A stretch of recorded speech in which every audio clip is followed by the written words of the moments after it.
So let's get these up. So just before I move on, are there any questions from last week? Not until we've practiced and figured out what we're doing wrong. Yeah. Yeah, it's really hard to play, isn't it, when you haven't done anything? Yeah. Yeah, it is. Yeah, Glenn, I'm still getting mixed up about what lens to use for what. Now, for the Milky Way, for the star trails, you use a sort of a bigger lens, sort of what, 40 to 24, something like that, or bigger? To be honest, it doesn't really matter. So here's the advantages. So ideally, the perfect lens would be a really wide angle lens with a really big aperture. That's the perfect lens. So if you could get something like, I mean, the one I tend to use is the 20mm 1.8. So 20mm is obviously really quite wide on a full frame. 1.8 lets a lot of light in. There are sort of faster lenses. So for instance, Sigma and Nikon and various other people do a 35 1.4. So the 1.4 is going to let loads of light in. That's brilliant. But 35mm doesn't get an awful lot in, and so it's not particularly good for things like the Milky Way. Yeah. Or even possibly star trails. So, you know, the ideal lens would be a 14mm f1.4, but you know, I've got that. I've got a 14 to 141. Yeah. So tell me what lenses you got, and I'll tell you what's. I've got the 140. Yeah, the 14 to 140. 14 to 140, and that's 3.5. Is it f4 to start with? Biggest aperture. Yes. Yeah. Right. And what other lens you got then? Then I've got the other lens, which is 9 to 18. Aperture. That is 9 to 18. That's 4 to 5. That's the one you want. Yeah, that's the one I want. That's the one you want, right. So the advantage of being more wide angle, two advantages. One, it gets more Milky Way in. Yeah. And also, even if you're doing star trails, it gets more star trails in, so you're going to get bigger circles and better circles. So that's better. Also, by being more wide angle, because we talk about, for you guys, we talked about everybody with a DX camera. We talked about, remember, the kind of 500 rule, yeah? For people with a DX camera was a 300 rule. A full frame camera was the 500 rule, and for you, Di, we said around about 250. 250, yeah. 200, 250. Yeah. So if you divide your 9 into, let's say 200 for easy maths, right? Yeah. If we say 9 into 200, that's, we call it 10. That gives you around about 20 seconds. Yes. Yeah. So you could, with that lens, you could probably get away with 20, 25 seconds. Yes. Now, if you use your other lens, your 14mm lens, then realistically, you're probably only looking at getting 10 seconds or maybe 15 tops. Right. And so two things with that wide angle lens, having been able to leave that shutter open for that longer period of time is going to get more light in, and that's going to give you better pictures. Yeah. Because one thing that's going to be doing today with this stacking, the purpose of the stacking is twofold. One, it's to decrease noise, because basically what happens is, you know, your picture's kind of got all this grain on it. Yeah. Well, because the stars are moving, each picture is aligned slightly differently because the stars are in a slightly different place. So the grain pattern, if you like, or the noise pattern, is changed on every different picture. So because it all overlays, it kind of starts to kind of blend itself out. And but also what's actually happening is what we call total exposure time. And so if you can do 15 seconds, you'll get a picture. But if you can do 10 times 15 seconds, 150 seconds, then you'll get more detail because you've effectively had a longer exposure. And at the end of the day, with astrophotography, there is no substitute for more light. You know, that's really what it comes down to. The more light you can get, either through the bigger hole or through the longer time, then the better it is. ISO makes no difference at all. Because ISO is really, all that is turning the volume up. It's not physically letting any more light in. Yeah. So that's why, I mean, if we do go on after this and do an advanced course, you know, more advanced course, we can talk about things like star trackers. Now, what star trackers do is they, I've got one down here. So what a star tracker does is you line this up with the, so this basically, this line here goes to the North Pole. and then you can move your camera around. The camera obviously sits on here, and you can move your camera around in any direction, and you point it at whatever it is you want to point. And basically what this does is it rotates to match the rotation of the Earth, but it goes the opposite way. So it goes backwards, if you like. And because it does that, it means that you can have much longer exposures. So where we're talking about 15, 20 seconds, 25, possibly 30, if you're lucky, with that, you can talk about 3-4 minutes. So in one exposure, you can get a huge amount more light, and more light means more detail. Not more sharpness, more detail, more, you know, that faint stuff that you can't see. Yeah. But that's, you know, that's the more advanced stuff. That's going to be expensive course then. Yeah, more expensive. Yeah, more expensive. Yeah, Jeff will be chuffed a bit. He loves. I'm going to say he'll be after you again, Glenn. Yeah, Glenn's very good at spending other people's money. Yeah. Oh, he's very good at that, Kevin. Yeah, it's a bit of a standing joke with Jeff. That every time we meet, it costs him a fortune. Okay, right then. So yeah, so I hope, does that answer your question, Di? So basically, you want to go with that wide-angle lens because the wide-angle lens is going to get more in. More in means you can use a longer shutter speed. Longer shutter speeds, more detail. Right. Okay. And more stars. Yeah. Yeah, that's fine then. So Glenn, how many photos at 20 seconds should you take? Right. Well, basically, I would say, I mean, even if you just did 2, you would get a better result than if you did 1. Generally speaking, the kind of law of diminishing returns is probably up to 20. If you did say, I usually do about 9. 9 is a kind of a nice number. 9 will give you pretty good results. If you've got more time, you can do 20. Because last week we talked about setting your interval timer on that thing where you do 9 shots. So what you could do is you could do your 9 and then just run it again and do another 9. Yeah.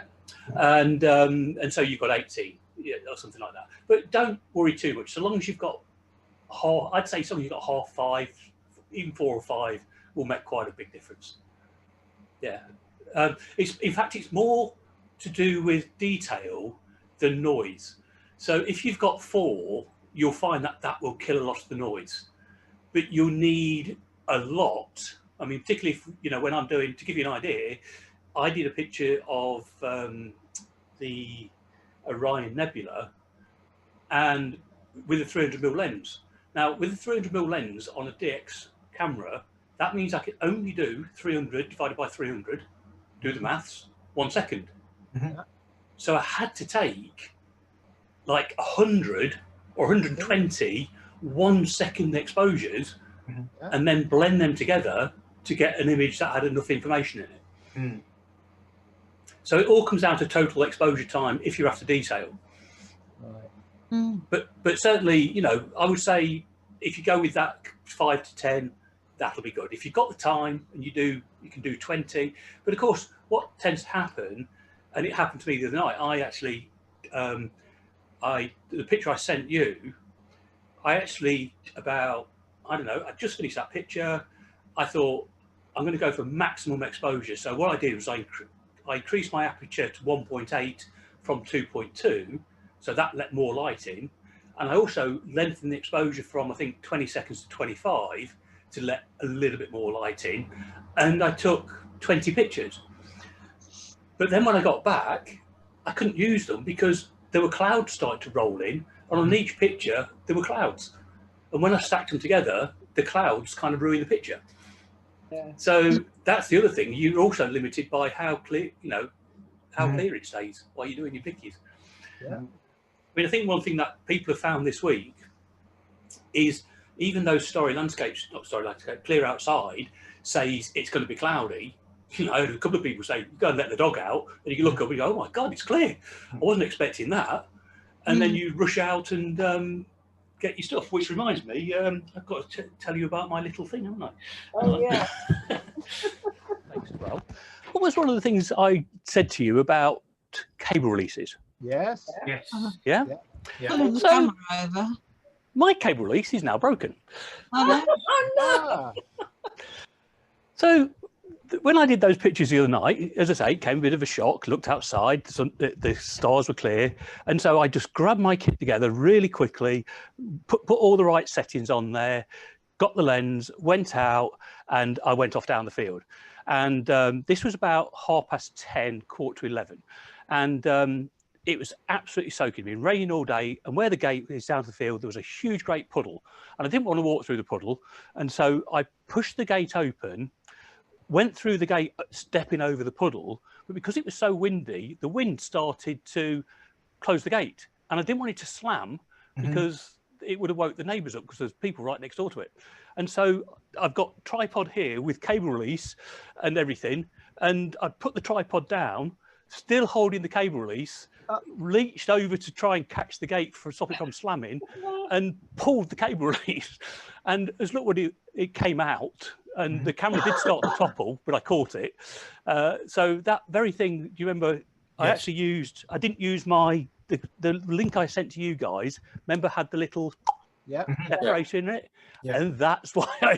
But I just grabbed this one because it was quick. So there you go. So the best of us. It happens to the best of us. So that's why I do like that cable release with that, with that pull apart thing, because that would have saved my bacon. Oh well, there you go. That's life. So let's move on. So you'll notice that it's the same handouts, but basically I've added quite a lot to it. And thank you to Ian, who's been absolutely brilliant, because I haven't got a Mac, I can't show you screenshots and things from a Mac. And Ian very kindly has sort of done screenshots for me and stuff for the Mac. If you've looked at Story Landscape Stacker, by the way, I'll just mention this because it can confuse. There's also for the Mac something called Star Stacker as well. Yeah, there was Story Landscape Stacker and Star Stacker. Don't go and buy the wrong one. The Story Landscape Stacker is the one that will stack just the sky or a landscape with the stars, and the other one really is just intended for stacking the stars alone. So go for Story Landscape Stacker because you can use it for both. So don't go download the wrong one. Or buy a PC. Or buy a PC and get it for free. Yeah. Thanks, Jim.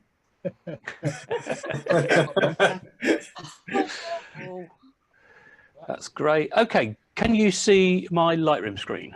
Yes. Yeah. Fantastic. Here we go. So I've taken the photographs. So here's the scenario. I went out the other night. You take the photographs and you bring them back and you put them into Lightroom in the normal way that you all know how to do. Okay. Now, the first thing I recommend you do is sometimes you will have pictures that are quite similar. So you can see here I've got, let me just make these thumbnails a little bit bigger. I've got sort of these pictures here. And then these are actually quite similar, but I've changed position. So these were actually taken from outside the gate, and then these were when I went through the gate and broke my cable release. But at first glance, they could appear the same, but they're not.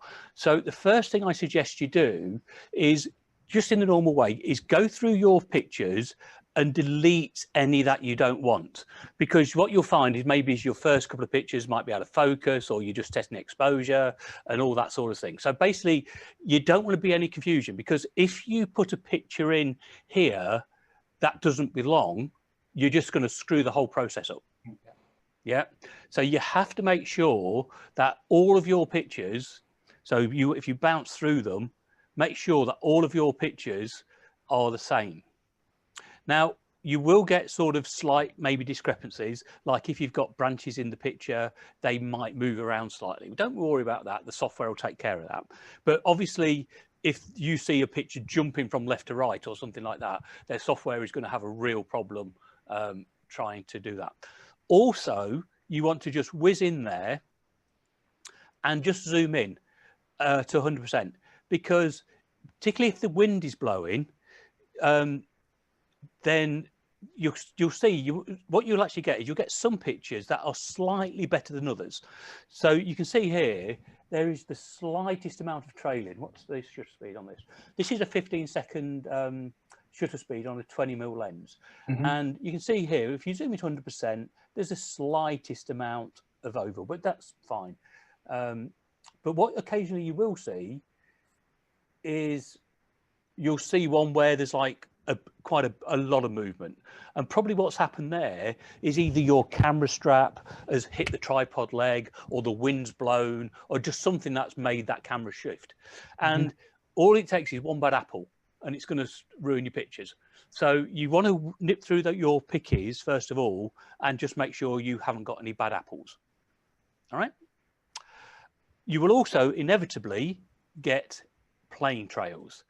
If it's a single plane trail on one picture or a couple of pictures, then what you can do is you could nip into there. I haven't got any plane trails in these, but you could go in there and using the healing brush, go and take those plane trails out. And I would recommend you take them out on the individual frames before you stack them, because if you stack them, you're going to get one long trail rather than lots of short trails on the individuals. And it's more difficult to take out one long trail and make it not visible than it is to take out little short ones. Okay. Yeah. Then all I would really do at this stage is just do basic adjustments. When I say basic adjustments, I'm not even sure I've done anything on these. I don't think I have. Let's just have a look. No, I haven't done anything on these. Now, don't go, know that you do your normal edit. So if you were doing your normal single frame edit, you would kind of, go and click auto and do all your stuff. But what we want to do is if you start editing pictures and every picture is not exactly the same, it's going to cause issues with the software. Yeah. So all I really would do here is say I got the picture out of camera and it looked like this, what I would just do is probably just bring the exposure up slightly. But again, if I bring it up too far, you see I start to lose detail. So that's all I would really do is just correct it for exposure. Because we're going to keep it not as a raw file, but it will be a 16-bit TIFF file. So all the information will be in there and we can go and edit the final stack. And that way, because we're not editing individual frames, we've got no danger of having frames that don't match. So really all I would do here is just, if you needed to, just do a minor adjustment for the same.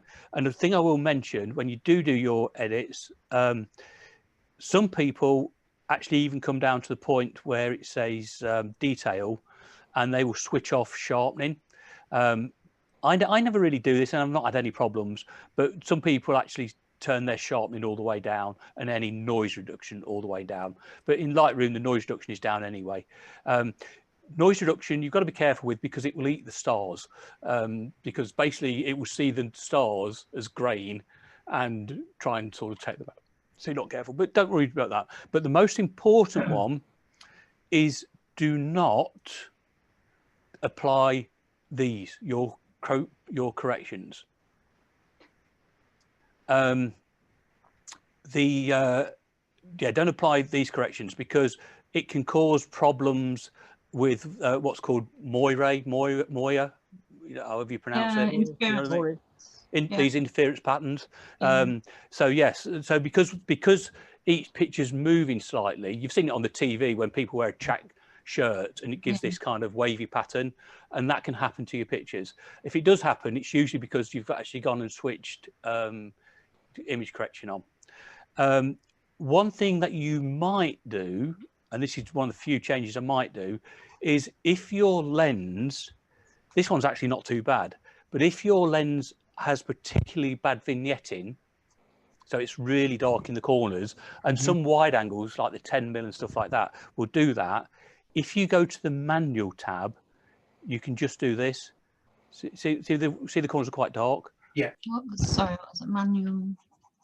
Yeah, so you go to on lens correction, you go to the manual tab, and you can see I've taken it up to about 35 with this lens, around about 30. You'll see if you start to go too far, Jackie, because it gets too light there. So around about, with this lens, it's around about 35. I mean, the thing is, if I just re-zero that off a second, if you actually in the profile and you click profile correction, you'll see the corners lighten up. See the corners lighten up, but the trouble is it will also do that thing where it corrects the distortion. Yeah. And it's that thing where it corrects the distortion that causes the problem. So that's why I say don't do that. Do it manually and just bring it up manually. If it's not a problem, then don't worry about it. But you know, some people's wide angle lenses, they can be really quite dark in the corner.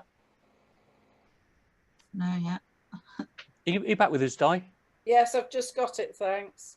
That's all right, it's all a learning curve. Okay, so so here you see I've got the first shot, which is very bright. These were test exposures. And then you can see here I've got a nice run now of my exposures. So what I do is the normal routine. I whiz through them. Pictures that I can use, they get a P.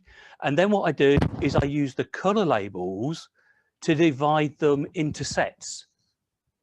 So was that just the exposure time you changed there at the beginning? Yeah. So these were longer exposure times, or higher ISOs or something. So these here, if you go through them, they're all. If you look at the information as you go through, press I, obviously for your info. They're all 15 seconds, 2.8, 3200 ISO.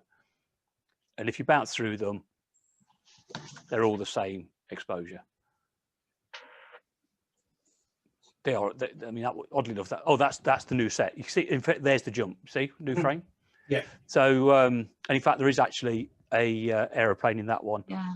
So, what I would do, I'll just use that one then to demonstrate. You'd nip in there with your brush. Nice small brush. You can always zoom in if you need to. And then I'm sure you remember this one. If anybody's done Lightroom, if you hold the Shift key down, so if you click once, hold the Shift key down and click at the end of the line, you'll get a perfect straight line. Okay. Yeah. And then you go to the next frame because it will be there. You click on done. It should be in the next one as well somewhere. There it is. In the next frame. There it is. Yep. Okay. So you zoom in. Control plus. You're unlucky to get an aeroplane, considering there's so few in the sky. Oh, I don't know. They're a bloody nuisance. They're usually there. There we go. That's that and done. Go to. How long have you had 300 pictures? Yeah. And to be honest, Jim, if I did have that, I would probably stack them first and then just do the best I could when they were done, because I wouldn't be wanting to. Though I doubt very much the plane would be on 300 pictures, not unless you lived near Heathrow Airport, in which case you're probably not doing astrophotography. Okay, so you can see here what I've done is that I've divided them up into groups. There's a set there that I tried a different exposure at and they're too dark, 5.6. But the reason I did a darker one is because I just wanted to demonstrate that even with a darker one, because I know not everybody's got 1.8 lenses, you know, some people have got f4 lenses and stuff like that. You can still bring up that detail, or you can still push your ISO. So there's 1 stop, 2 stop, 3 stop. That was 800 ISO. So you can actually push your exposure up, even if they are quite dark, if you need to. Yeah. So I just wanted to put that one in there. Let me just reset that. Okay, good. So okay, so far about sorting them out, and you can see the point of putting them color coded, because you can quickly see. Oh, and to do the color coding, so normally what we do is we use numbers 1 through 5 to rate them, 1, 2, 3, 4, 5, and then the color coding are the numbers 6 through 9. Yep. So and they're in the order of the colors down here. So if you press 6, you'll get red, yellow, green, blue, and purple. Then you've also got a flag on them as well. What's that? Yeah. So what I did, Jim, was so the purpose of the flag was I whizzed through them all first, and pictures that I was going to use, I gave them a flag. So you can see that these ones here haven't got flags on. Yep. Because I decided I wasn't going to use those. Yep. Okay. Yep. So I'm whizzing through them the first time and putting a flag on. That means I'm going to use them, and then I'm subdividing them into sets with a colour. Yeah. Look, the thing Claire, is, how do you get the colour? You know, the background around it in the colour. Although I've clicked on the colours, it's not putting the background around it. So if you just click on one, Chris, and then just press say 6 on your keyboard, is it not put a colour around it? No. Right. Okay. Okay. We'll cover that one then. Right. Let me just clear that colour. And my dog's sat on my lap, but she's snoring. I'm sorry. Right, no colour. Okay, if you're not seeing the colour, then what you need to do then, guys, go to, sorry, tell a lie, go to your thumbnails, right click and choose view options. Sorry. And it's down here, Chris. You see at the bottom it says include colour label and rotation buttons.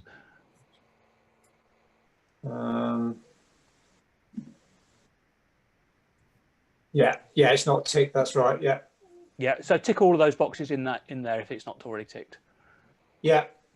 All I get is a small little, on the Mac, you just get a little square at the bottom. You don't get it all around the frame. Yeah, it just helps you see it clearly, doesn't it? Yeah. Yeah. Cool. Okay.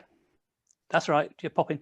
Right, okay, so we've got the pictures that we want. So next thing to do is select them. Now, the easiest way to select them is you click on the first picture, you hold down the shift key, and you click on the last picture in the sequence. So you see, having those color labels makes that really easy because you can see the nod where they are.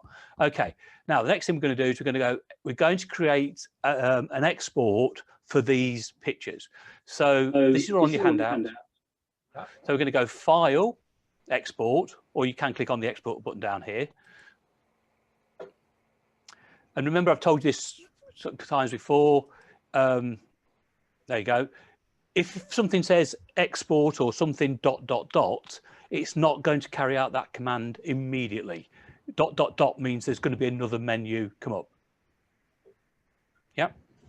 So now, if you want to, you can actually create a new folder for these, but otherwise just put them in your normal kind of user presets folder. So what we're going to do is starting off at the top, and if you want to do this, guys, you can go through with me. So if you click on, if you've got your pictures ready to go and select those pictures. Did you get Di and Carrie? Did you get yours loaded? Yeah, were there 10?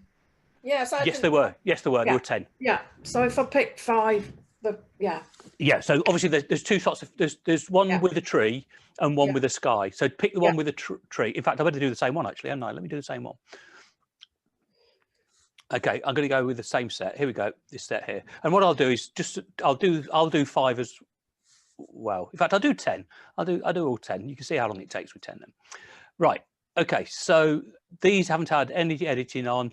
Let me just double check there's no editing on these.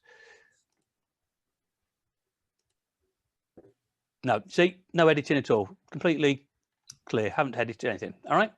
So you click on the first one, hold the shift key down, click on the last one. Good so far? Yeah. File, export, or click the export button. You should get this window come up. Good so far? Yeah. Anybody has a problem, please shout up, otherwise I will just carry on. Next one, usual thing, same folder as original photo.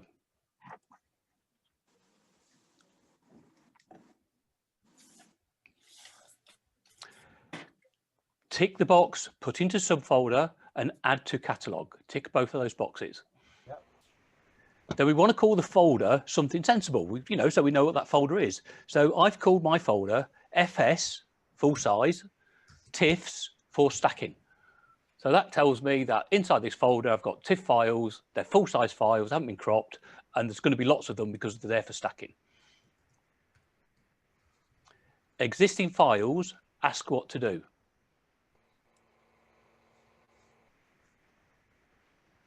Rename, tick that box. Custom name, original file number from the drop down.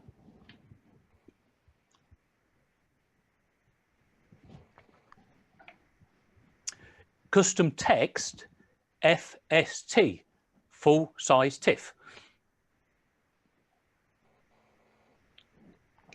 So at a glance, when you look at this picture, you know exactly what it is. You don't have to see the extension or anything like that or know what size it is. It tells you. Moving down, you don't need any video settings.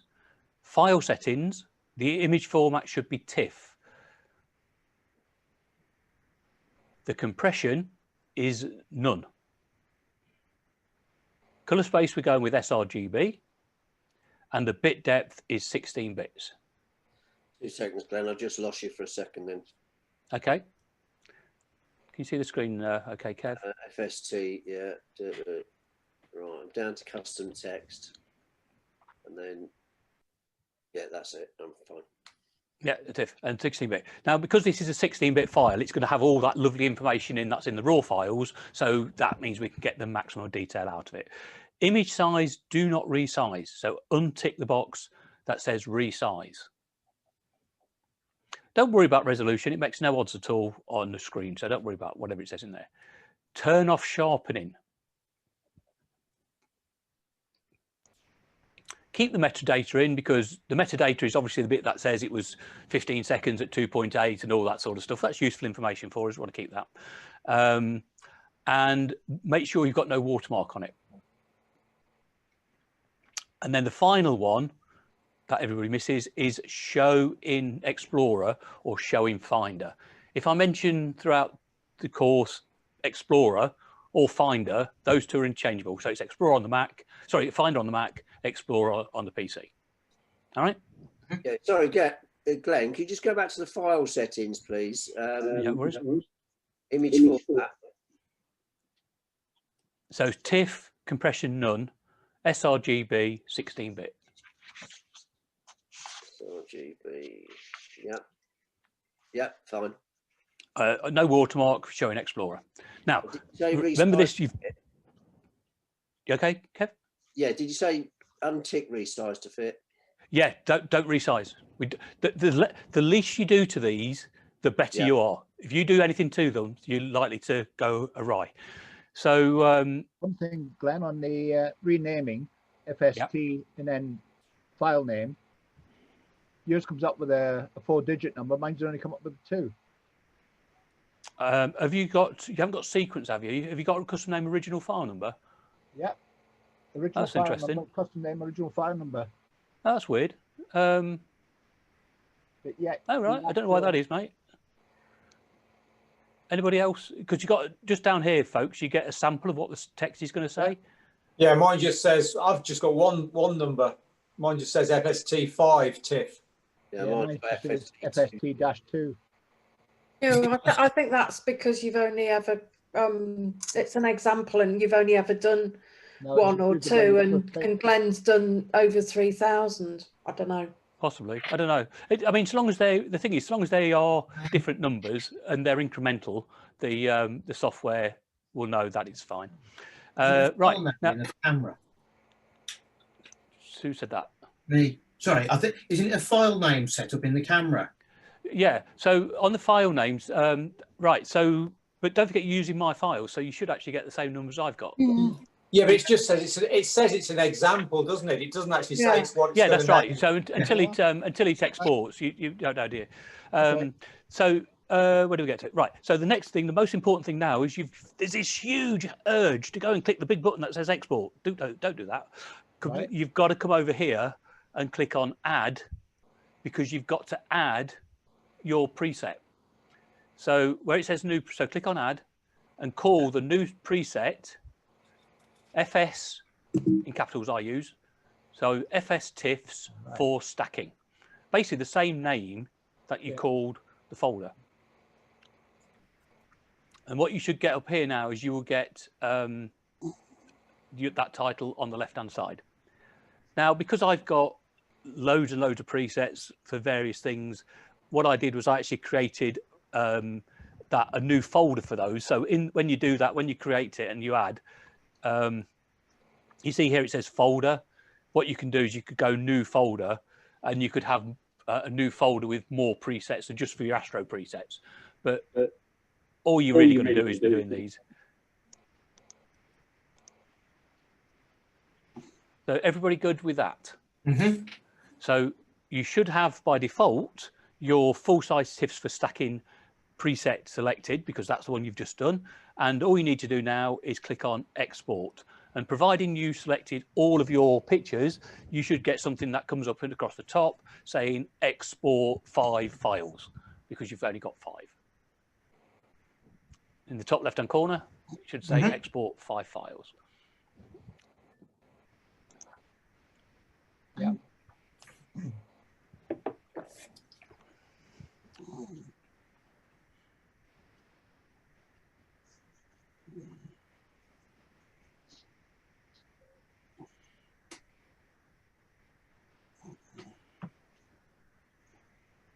Okay, when it's finished exporting, so has everybody finished exporting? Give me a nod when you have. Yeah, yeah,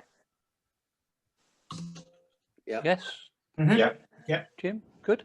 Okay, so what should happen, because the last thing we put on that instructions was showing Finder, you should now have a folder that's popped up with your full-size TIFFs in. Yeah.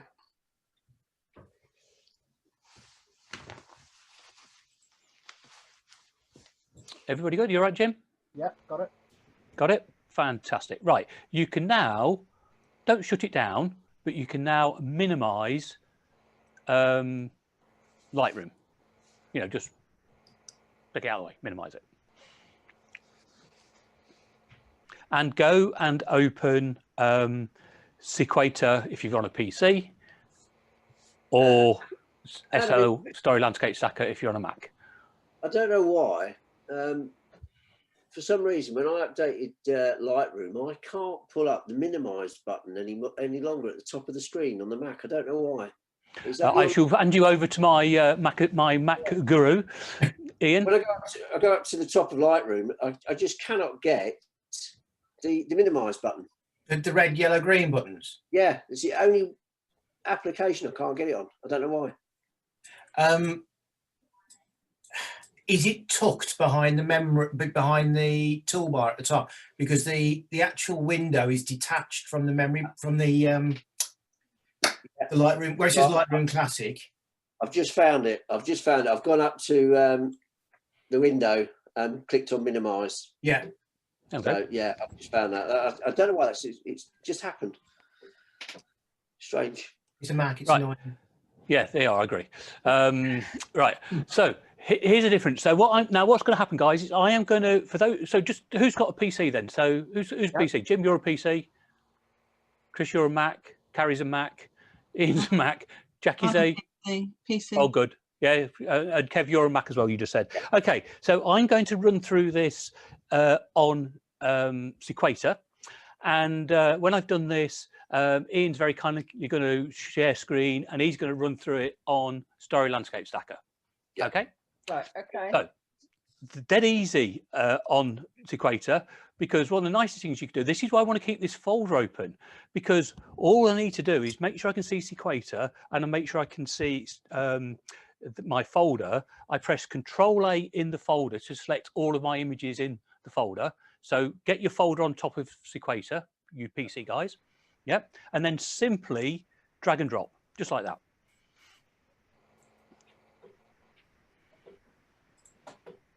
Simple as that.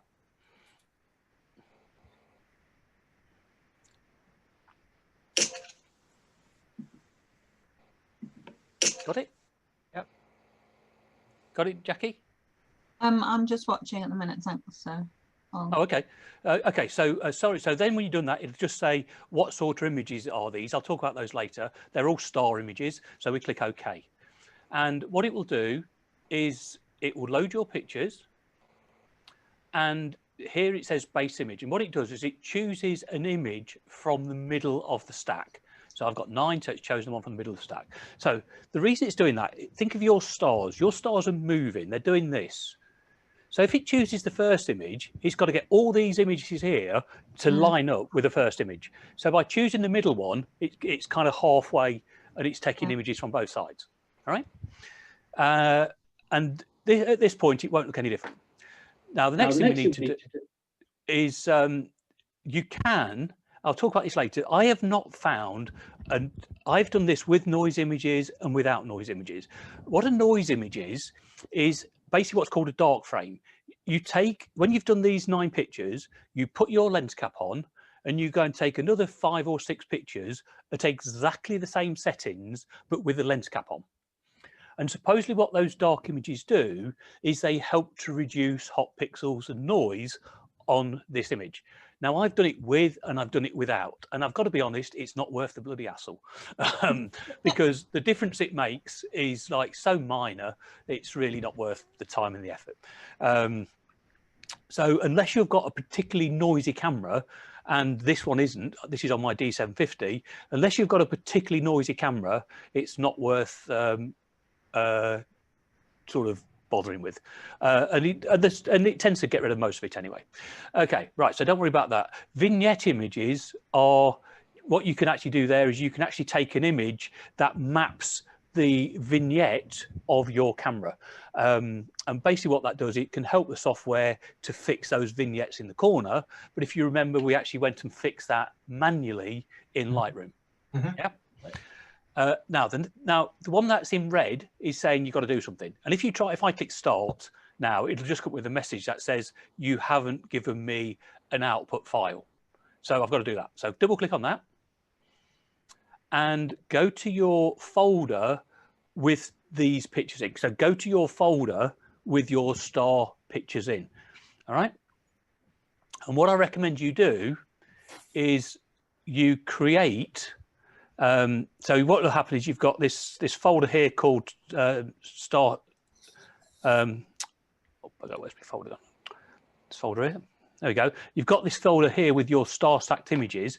What I recommend you do is in this folder with your star stacked images, right click and go new folder and call that folder output, because that is where we're going to put the picture that the stacker creates.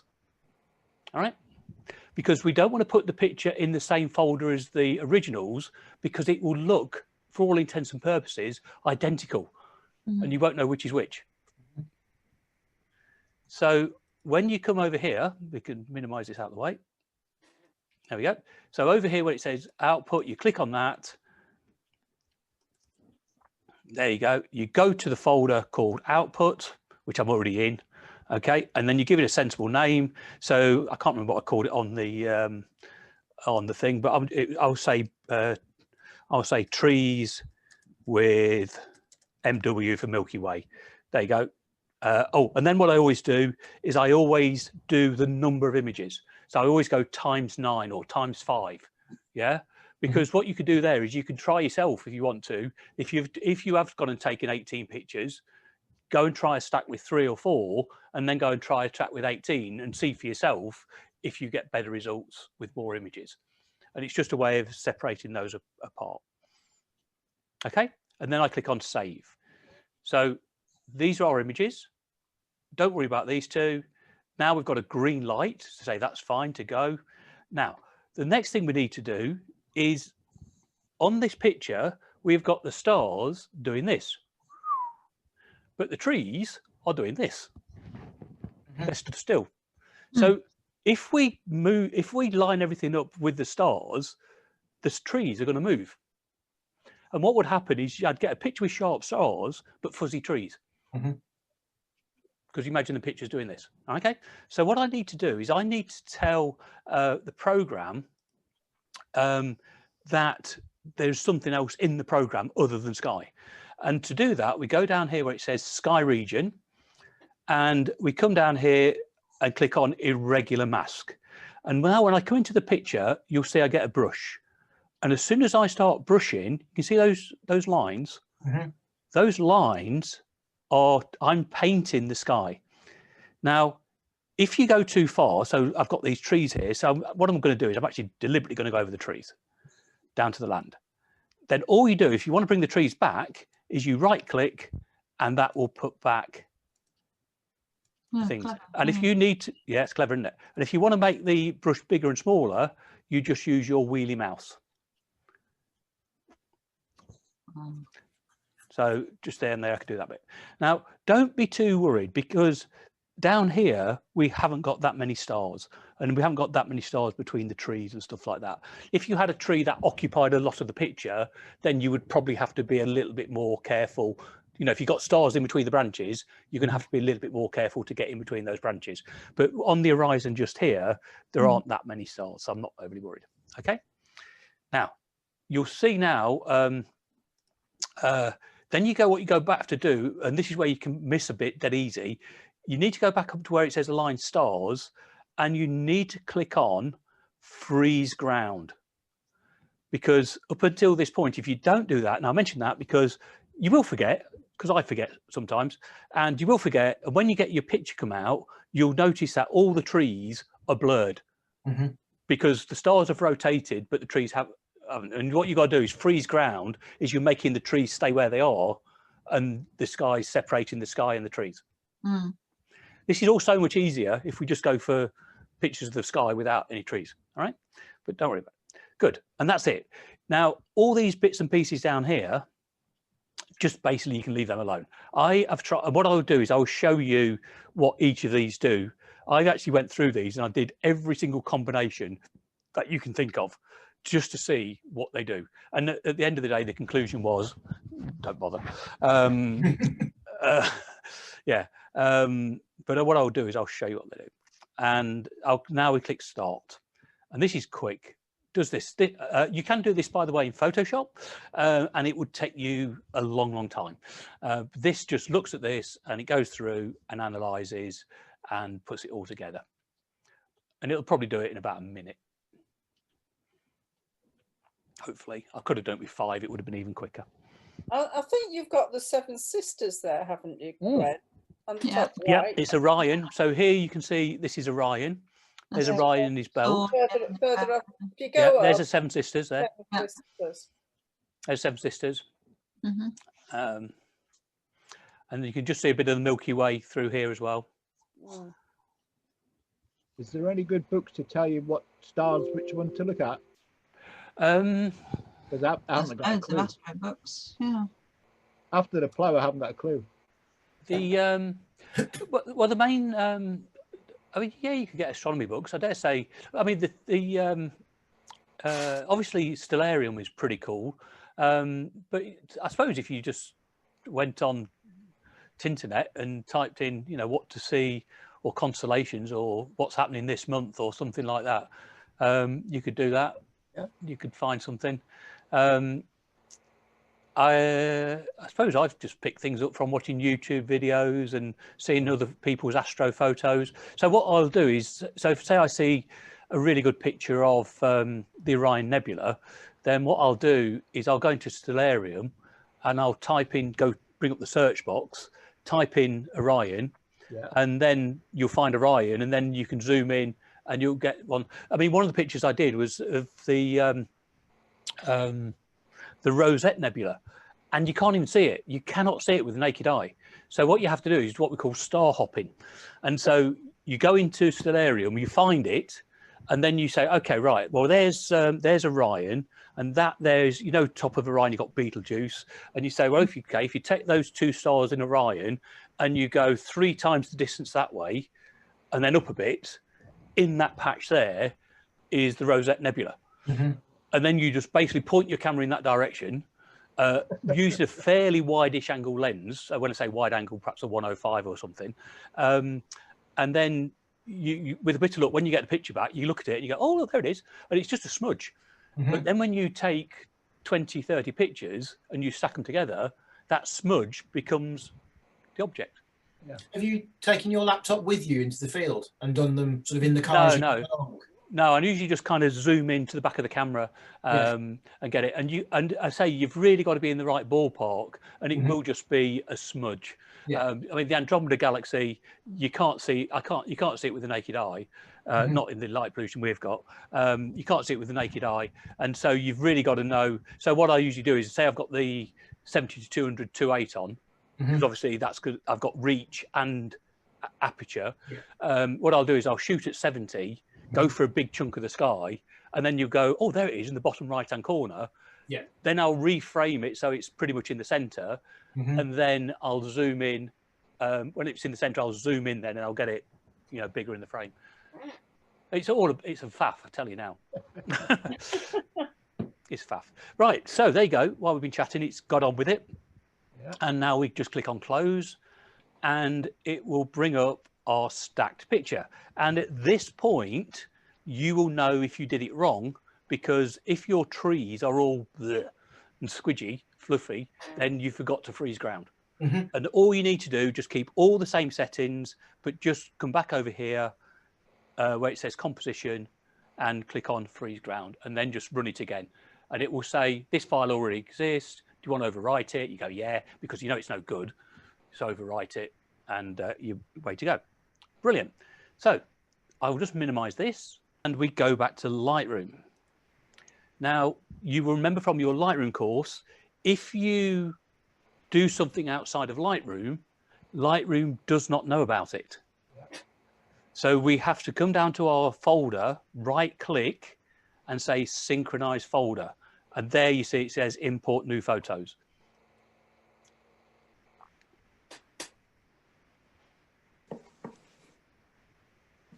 So it imports these images, and one of these will be, there you go, Trieri, and there we go, with it, stack times 9, there we go. And there's our image. And if I just, now if you, this is just showing you your sort of previous import, the new file it's found. If you want to get, if you sometimes lose your folder, you think, oh, where was the folder this came from? If you just right click, you can say go to folder in library, and it will go directly to that folder. Because don't forget, we created a new folder. Yeah. Yep. And there now is our image. And if I just zoom in and let it render, there you go. What you probably see is that there's no noise. If I go and find one of the original ones, one of these, just let it render a second. If I go to develop module. Right, so this is an original file, 15 seconds at 3.2 at 100%. And I've got to tell you, I mean, this is taken on the D750. Even a single frame, it's not that noisy, is it? No. It's not that noisy at all. If I go back to the library and I go back to my output, there we go. And if I look at this one here, what we should hopefully see is, if I zoom in, so that's times 9, back at develop module. And I mean, there's not a great deal of difference, I have to tell you on this, because that bloody camera is so good, but there is no grain at all now. Mm-hmm. There was a little bit of grain before, but now there's no grain at all. It's got rid of it, but you can see where the wind blew the trees. Yeah. Yeah. Okay, so then we'll come back and edit this together. So I'm going to hand over to Ian, and we're going to share Ian's screen, and Ian is going to run you through the same process for Story Landscape Stacker. So I've just got this set up quickly so we can run through it. So there's the folder with the images in. So select these. Oops. So this is in the Mac Equipment Finder. So this is in Finder, yeah, in the Mac. Yep. So select the first image, shift and select the 5th image in this case, shift being the up arrow above the control key. Right click and then open with Story Landscape. Okay. Oh, okay, that's interesting. You're doing it that way. That's fine. Okay then. Yep. Because I haven't got right. I haven't got the application launched. Okay, so does everybody want to get to that point for me? Get your images on board. Oh, I've launched Story. Yeah, I think, do you want to show them the other way? Because you can actually go through File Open, can't you? Yes, exactly. Exactly the same as you'd open any file. Yeah. Okay. So File, Open, navigate to the files, and bring them in. I just found yesterday it was because you in the Lightroom export, it automatically opens the folder with the images in. Was just to select them, right click, launch. Okay. Because when you finish with this, it shuts down. Every time you ask it to do more, it wants to shut down. It's sort of because it opens and closes almost instantaneously. You don't need to actually leave it open. Because invariably, I guess you're going to be doing one set of photos, then go off and do the development. So it is ever so slightly different to the one Glenn's just demoed. Mine have just loaded in, and the first thing that comes up is enter the lens focal length. Really? Yes, it does that sometimes. I don't know why it doesn't do it all the time, but yes. So the lens focal length was 20mm. Okay, I didn't get that. That's an interesting one. No, Okay. I didn't get that either. No, I didn't know. Interesting. I don't know why some people do and some people don't. Was that? Are you working on the free trial? No, I've got the bought one. All right, I'm on the free trial at the moment. Is that concurrent for everybody that's on the free trial, or did anybody who's paid for it get that message? No, I'm on the paid for and I didn't get it. No. No, me neither. I'm on pay. Yeah, I need to download it and pay. It might just be yeah. It might just be a feature of the trial then. That's interesting. So this one's got quite a nice little workflow all built into the left-hand side. It tells you, you literally would just follow each one of these down the list. So in the instructions I've done, we do 1, 2, basically we're doing the edit dots in sky, where we are now, edit sky, align and composite, and then we'll save. So just those 4. You just start that. I've not so just one thing that you have to just remember is that sometimes you will get dots in the land. If there's anything in the land that is bright, or sometimes if you get hot pixels, the program can think that they're stars. So what you have to do is you have to basically rub them out. Yeah, I don't think we have on this one, but sometimes you might get sort of down here in the land, you might get, if you get red dots in the land, what you need to do there is you click on erase red dots. Yeah, so up here you've got the erase red dots, and it auto generates a brush for you. I don't know whether you can see that. It's not a very good colour. It's green. I sort of got it in the top left-hand side of the photograph. You're stuffed colourblind, aren't you? Yes, yeah. I am actually red-green colourblind. So these aren't good colours for me. I'm looking for movement more than colour. Sorry, Ian, I've just managed to get the pictures have just come up now. So what did you start on the workflow? So when it loads, does it load already with edit dots in sky? Yeah. And you've got your red dots in the screen? Yeah. Yeah. Cool. Okay, so that's automatic. That's where we started. And as Glenn said, if you just look down into the landscape at the bottom to see whether or not there are any red dots sort of in the ground, or any red dots where there shouldn't be, you know, up a tree, in a house, whatever, what we're going to do is erase them. There's an erase red dots here in the left-hand side, and immediately below it is your brush size. So you can use a slider to make the brush bigger or smaller. Oh, I see, yeah. Yeah, you can use, and as with Lightroom and Photoshop, you can use the square brackets to make them smaller and larger. What I found, and I don't know whether it's just unique to my mouse, but the center wheel, scroll wheel doesn't do anything.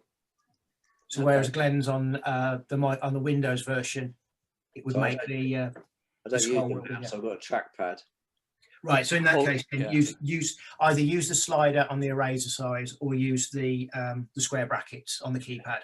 Yeah, that's good. I've done that. Yeah. Yeah. Okay. So you go around and just erase any dots you don't want. So go over them and just left click to erase any. Yeah. And then vice versa to add dots. If you want to put some extra. So where you would add dots is if so particularly if you've got a vignette in the sky, or you've got a particularly bright area in the sky, then the program might get confused and think that that area isn't sky, and so what you would do is you would just go and paint in that area, just to say to Starry Landscape, actually this bit is sky with stars in. Things that will confuse it is if you've got, say, as Ian said, there a house in the background, it might sometimes see the windows as bits of sky or something like that. And so they're the bits where you're going to be watching for. Okay, Ian, sorry, mate, carry on. Yeah, no worries. So once you've done that, click on the Find Sky button. Sorry, could I just ask a quick question? So it's got all these red dots, but you notice that there's like blue ones, and green ones. Can you go and click on those if you think they're stars? You don't need to. Just when you click on Find Sky. Okay. So click on Find Sky, Ian. It It should select all the sky. This is where they go, right, this now is where you can add to that. Okay, Ian. So this is exactly what I said would happen. You see, it's not got some areas. Yeah, so it's missed all this top bit up here. And again, it automatically gives us the brush size. So for this one, because we know we're just going to do the top, we can get that brush really big. And then just paint in. So left click the mouse, drag over it and paint in. And then down the bottom, just nip in. And then where you want it, I mean, as Glenn said earlier in the instructions, there aren't any stars down the bottom here. But again, just if you want to paint in extra areas, just use the slider or the square key and just come in and just titivate accordingly. I mean, there's nothing down here. I'll just demo in. And then just paint in. And then if you make a complete hash of it and go, oh damn, shouldn't have done that, just flick to ground. Where up at the top we were on sky, flick to ground, make the brush a bit bigger to go over the mistake, and then just paint the ground back in. I think there was a shortcut there, Ian, wasn't there? Is there a shortcut of S and G? Just, I think, if I remember rightly from when I used it in the past. Yes, you're absolutely right. I didn't try that. Yeah. Yes, you can flick between them without having to click. Yes, S and G. I wish I'd underlined the shortcuts. Yeah, would make sense, but there you go. Yeah. Right. Once you're happy and you're done, align and composite. Yep.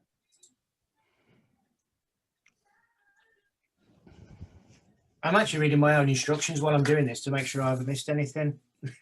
That's right. But it means the instructions work. I gave them to my wife last night, who's never even seen Lightroom, and she managed to follow it without too much prompting, so I was quite pleased. Good stuff. Okay, so as Glenn said earlier, this has picked up the image from probably around the centre of the stack of 5. And then in these viewing controls on the left again, we're seeing the composite image. We can actually look at the individual files and pick out the one that we actually want to be on top, as it were. So I think, Glenn, you were using the analogy of positioning the Milky Way.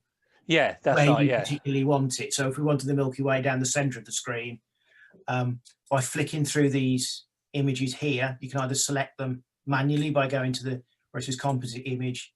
You can just scroll through them as well using previous and next. I guess P and N work. Yeah. I mean, they'll only move very slightly because don't forget these were all taken. It's more of an issue if you had done, you know, you'd done really long, you know, you'd done 100 pictures. Obviously, during 100 pictures at 15 seconds, the stars will have moved a considerable amount. For 5 pictures like this, the stars really haven't moved any distance, so it's not an issue.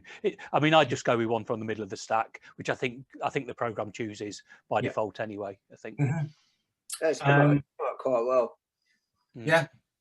So once that's done, once you've got to that point, you're pretty much done. It is then just very similar to the Windows one. Save current image. Navigate. I've been messing with mine, so it's probably not come to the right place. But navigate to the file to the folder where you got the images from. Mine's currently on my desktop, called Star Stack. And again, give it the name. I call mine Milky Way with Milky Way with trees or something, or trees with Milky Way. Yeah, Orion over trees. Yeah, something like that. Times 9. It was times 5 in your case, wasn't it? Oh yes, of course it was times 5. Yes.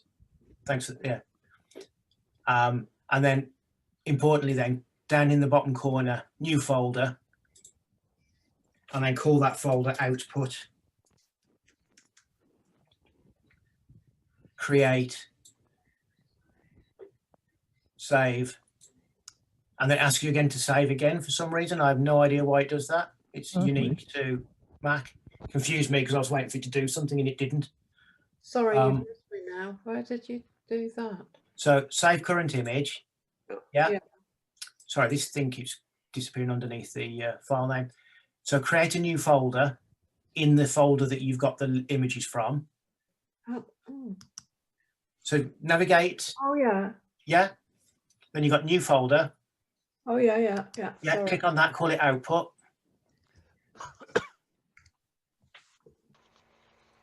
Yeah.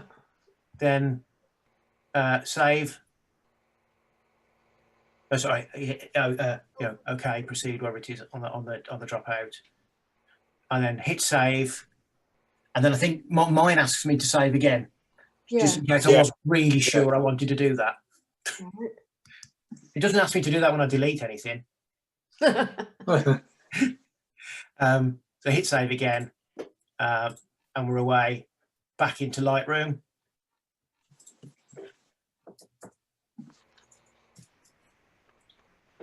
Where's Lightroom gone? There, it's gone. And then exactly as Glenn did, navigate to the star stack folder and right click, synchronize folder. Now what I found on mine, it wanted to bring in all sorts of nonsense. It actually wanted to bring the original files back in as well, because I don't know why.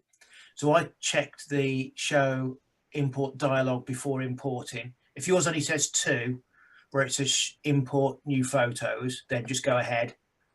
If it says something like mine does here, it says 6, click on the show dialog, synchronize, and when that then pops up, you can switch off the files you don't want to bring in. So for some reason, it loves bringing this building back in. It might be that it's just hiding somewhere in a folder. So just untick the ones you don't want, and then what you should just be bringing in the stacked image. And I guess you want to bring the mask in as well, Glenn? Oh yes, you didn't talk about the mask, did you? So one of the things that is different between Story Landscape Stacker and Sequator is Landscape Stacker will also give you a mask. It gives you the choice of outputting it with a mask or without a mask. To be honest, most of the time you don't really worry about the mask. But if you were going to take this into, for those guys that have done the Photoshop course or are with me on Thursday nights, we've just started talking about masks. And so if you wanted to take this picture into Photoshop for further editing, what you would do is you would select both images, right click and say edit as layers in Photoshop, and then you could actually create a mask using the mask from here. But to be honest with you, I mean, so long it's really, if it does a crap job of doing this, but if it's done a good job, which you can see in the preview, you don't really need to export it with a mask. It's just taking up space. I don't know how I did it, but it's actually gone in. But what do you do, Ian, once you've got tick the ones you want? How do you then save them? I just hit synchronize. So on that window, in that synchronized window in the bottom right hand corner, there should be a blue button that says synchronize. No. So you've gone to your folder. Yeah, and I've unticked the ones I don't want. Yeah, right click, synchronize folder. Yeah. Then you've got this window pop up. Yeah, I've done that. Yeah. So I check mine as import show and then hit synchronize. And then it showed me the ones, all the images, and I've unticked the ones I don't want. Yes. And then what do you do then after that? Or if you've got a problem there, just click synchronize. I mean, the worst that will happen is as has happened in Ian's case, is it'll just bring in it'll just bring in sort of an extra picture in. So don't worry too much. Just synchronize the folder, because the thing is, if you're synchronizing the folder and it says there's also these images, and you say don't include these images, those images are actually in the folder, so you might as well see them. Yeah, but as I say, I tell you, I think I don't understand why, though you are seeing multiple images, you should only see the single image that you exported. I'll work through it tomorrow and see if I can figure out what it's doing. Yeah. Yeah, so it's shown me the two. Yeah. Because there's one I didn't want.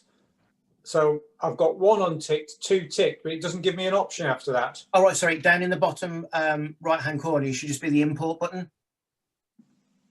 It's got import preset. Yeah. Oh, import, right, okay. Yeah. So just import that. Yeah, sorry, sorry.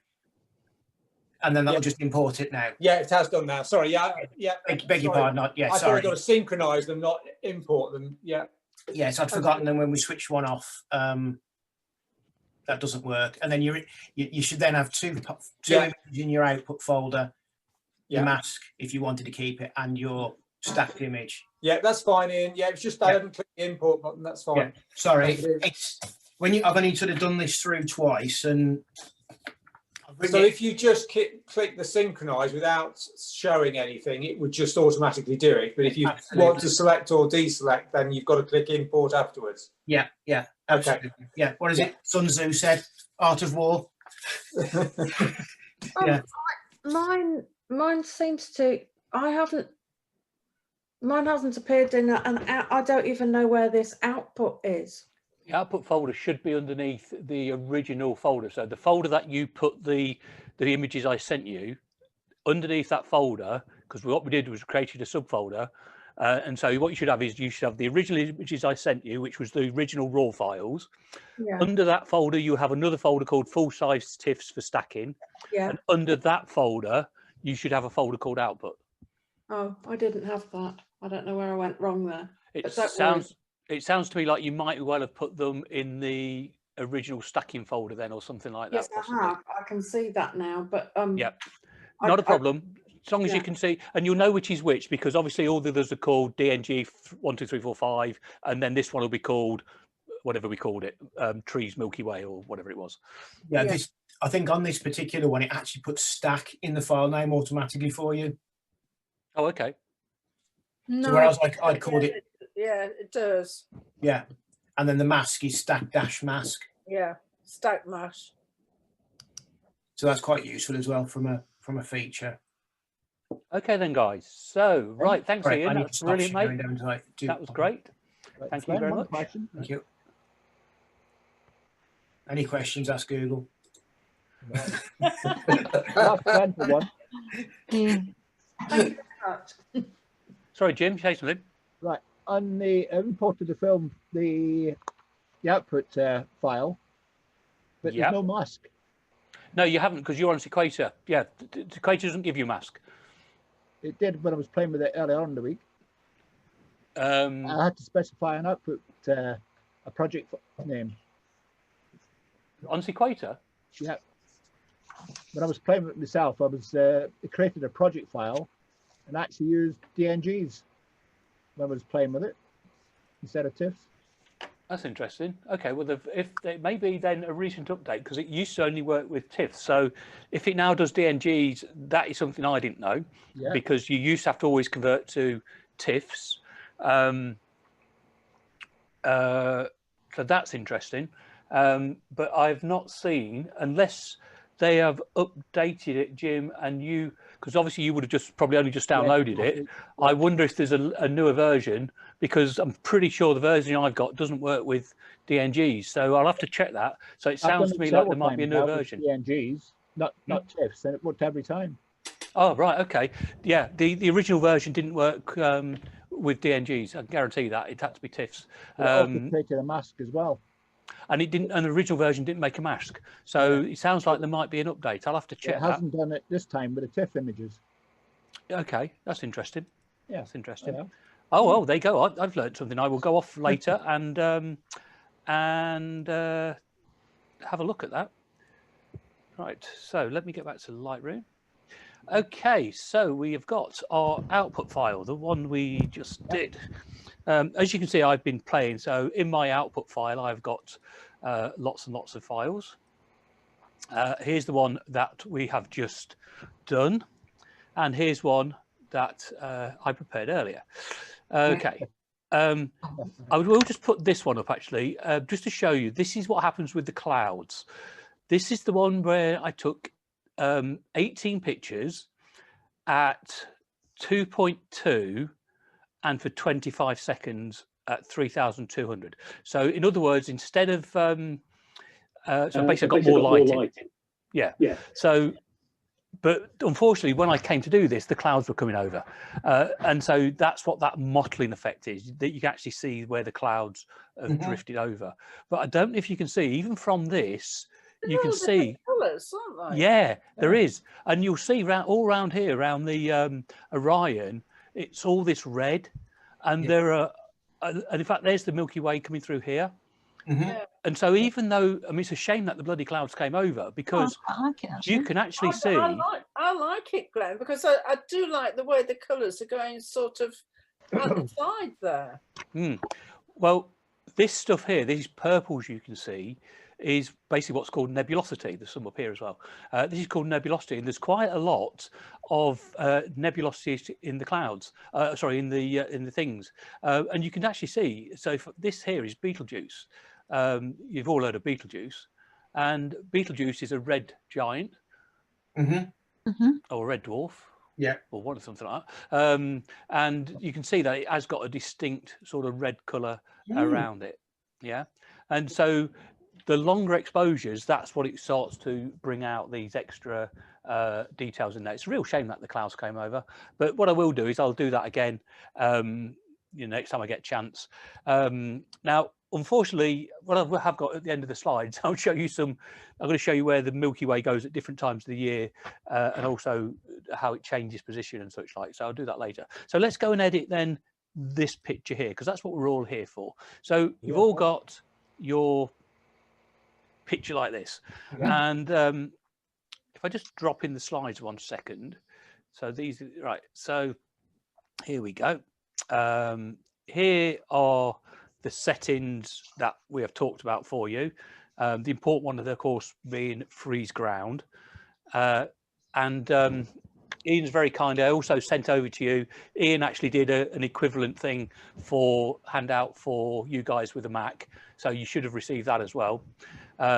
This is obviously the way through it.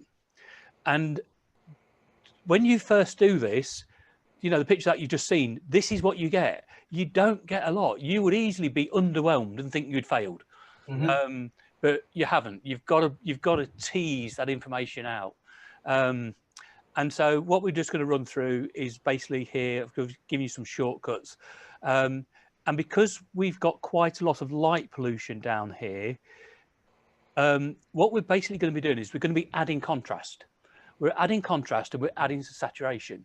But the trouble is, of course, is because we're adding contrast and we've got some quite high contrast down here, if I just go and whack the contrast up and all sorts of things, I've got different stuff happening down below, and I need different things happening down above, up above. So you're going to have to do your editing kind of almost in two halves, gradients. Oh, this is what I was going to show you. So this is, yeah, I think this might be the last slide, actually. So this is the Milky Way, how it is throughout the year. Now, when people talk about the Milky Way, and the best pictures you see are of the Milky Way core. This is the Milky Way core. But unfortunately, this is from Australia. This is Australia in June. And you can see here, the Milky Way core is bang in the middle of the sky. And we know that the darkest part of the sky is the apex. So you can see here, the Milky Way core just shines like a lantern. Unfortunately, in the UK, we never ever get this. I'm afraid you've got to go right down south to get this. So in February, this is what we see. Just this tiny little slither, which is actually this bit here. Yeah. And then in August, we actually get to see the maximum amount that we ever get to see. We never, ever, unfortunately, see this. This is as good as we get. And that's in August, September. So I might see it in Australia then. Oh yeah, so God, yeah, Di, you're going to see this in Australia. If you get clear night, if you can go somewhere dark, you can get this. You're going to come back and we're going to all be envious. If we can get to Australia first, we've got yeah, that's the first hurdle, isn't it? That's the first hurdle. So now the problem is the Milky Way is always there, and it is actually like this, and it kind of does get a little bit higher. But the trouble is, it does it in July and August, and it never gets 100% dark. You know, when it kind of gets light at sort of two in the morning, and it gets dark, and it never gets into true darkness. Do you remember we looked last week on Clear Outside, and it tells you when it's dark? And in the summertime, it never gets totally dark. And because it's never totally dark, the Milky Way is never super clear. And so the best time we kind of get is August, September, probably September, because then you get starting to get that combination of reasonably early dark nights, 10 o'clock, and a reasonably high Milky Way. And so this is what we've got around about now, November. So you see, we're not too bad. And this happens obviously quite early in the evening. This is at, this is about 6 o'clock, 6:45. Yeah. Would you, it's a naive question probably, would you ever use filters so that you could have even longer exposures? Or filters? Well, if you put a filter on, then generally most filters are going to be darker, so they're going to cut some light out. There are but then you could have a longer exposure, couldn't you? well, no, because the stars, you're going to get the movement. The only way to get longer exposures is to use a star stacker. Sorry, not a star tracker. Yeah. There are some filters which are used in astrophotography. Again, they're dark. Light pollution filters, that's right. So what the light pollution filters do is, now they used to work a lot better in the days of the orange lighting that you got in the street, because you could have a light pollution filter that took that bandwidth of light and cut that bandwidth out. But the trouble is now modern LED lighting has actually got more or less the same color spectrum as the sun, as daytime. And so you can't filter all that out because you're basically filtering all the light out. Yeah. But they usually, you can put some filters on and they will normally cut down around about a stop. But what they can do, and what the other people do, of course, is you can get what's called Astro modified cameras. And inside your camera, there is an infrared filter that cuts infrared light, because we can't see infrared light, and so they don't want the sensor picking up that light. If you have your camera Astro modified, they take that filter away, and now your camera can see this red light. And so when you photograph it, nebula and stuff like that, you get much better reds coming into your picture because you're not cutting those wavelengths of light. But you can't really use that. You can use it for other things, but really that's an Astro camera now. And what a lot of people do is, I think the Canon 6D is a particularly good one. And a lot of people, I think some cameras are probably easier to modify than others. And you can often pick up a Canon 6D Astro modified at a reasonable price. Or you pay about 300 quid to have your camera. So if you've got an old camera and they'll do that model, I think it's about 300 quid. It's where you invest your money. Personally, I would stick with stacking initially. The next step is go and get yourself a star stacker. Not a star tracker. Get yourself a star tracker, because those longer exposures will give you much better images. Yeah. I say the issue we have here, it's on here. Is our Milky Way, the best bit of the Milky Way is always low on the horizon, and of course, where's all the light pollution? Yeah. So I'm guessing you want to be out Portal 2 coastal to get a decent shot. Absolutely, yeah, absolutely. I mean, and those pictures that I think I posted up here somewhere, these ones here, you know, looking out to sea makes all the difference. I mean, look at the sea, the detail you can pick out of it is incredible. Yeah. So this is probably a Portal 3 looking into a Portal 2, or maybe a 4 looking into a 3. And remember, if you want to see the Bortle scale of where you are, then use clear outside, and that tells you at the top of clear outside, if you remember. Yeah, it's 5 here at the moment. Is it 5 where you are, is it? Okay, interesting. What are you on, Chris? Where sunny Shropshire? Sorry? What are you on board? 5. 5? Yeah, because it looks towards Wolverhampton, and so it's, you get a lot of light pollution looking south. Right, okay. And west, yeah. So where are you in Shropshire? Just on the, about 10 miles north of Wolverhampton, so just on the Shropshire-Staffordshire border. I know it well. That's my neck of the woods. Is it right? Yeah. So I was over there. I was over there yesterday. Yeah, just outside Albrighton. Yeah, I know. Yeah. I've got a depot up in High Urkel. Right.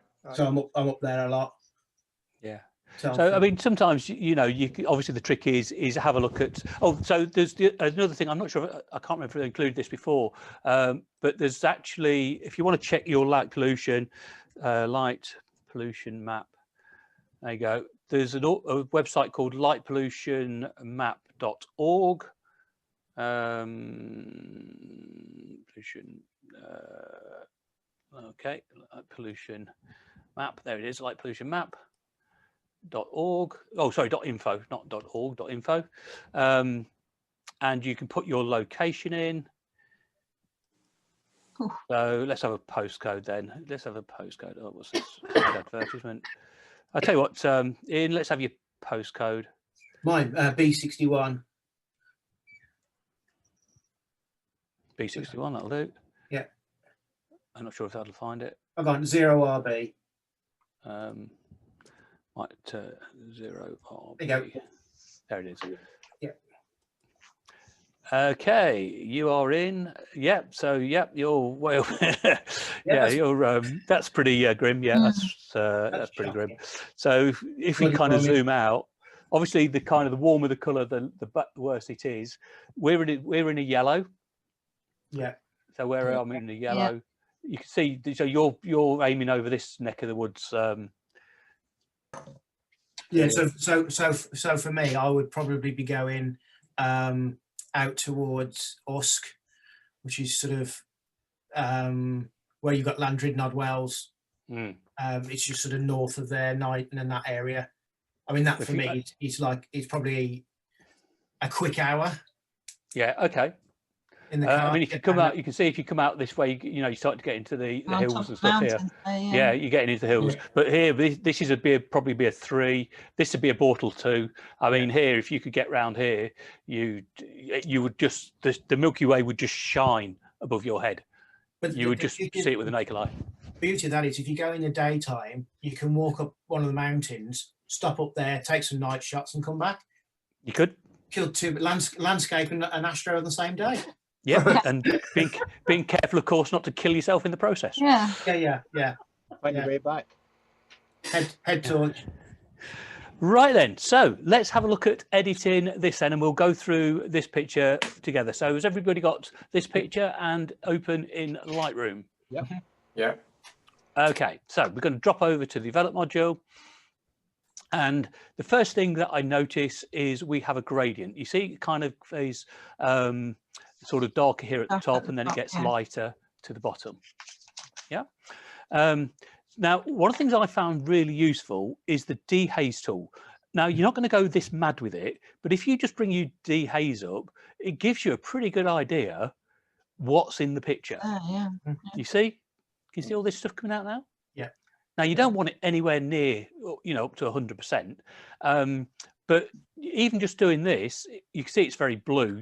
Dehaze tends to put a lot of blue into the picture. And if I now kind of move my color slider, you can see I can actually get, so I'm putting some yellow back. And then there's a bit of green there now, you notice? So what we can do is just bring the green down. And you can start to go a bit magenta-y, but we're not going to use this anywhere near that strength, but I just find it's a really quick and easy way to find out what's in there and what we can tease out.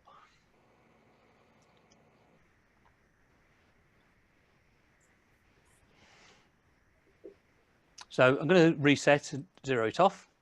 Okay, so best thing to do really with this, auto won't work, by the way. If you click auto, it's generally not going to kind of work, so we're going to reset that.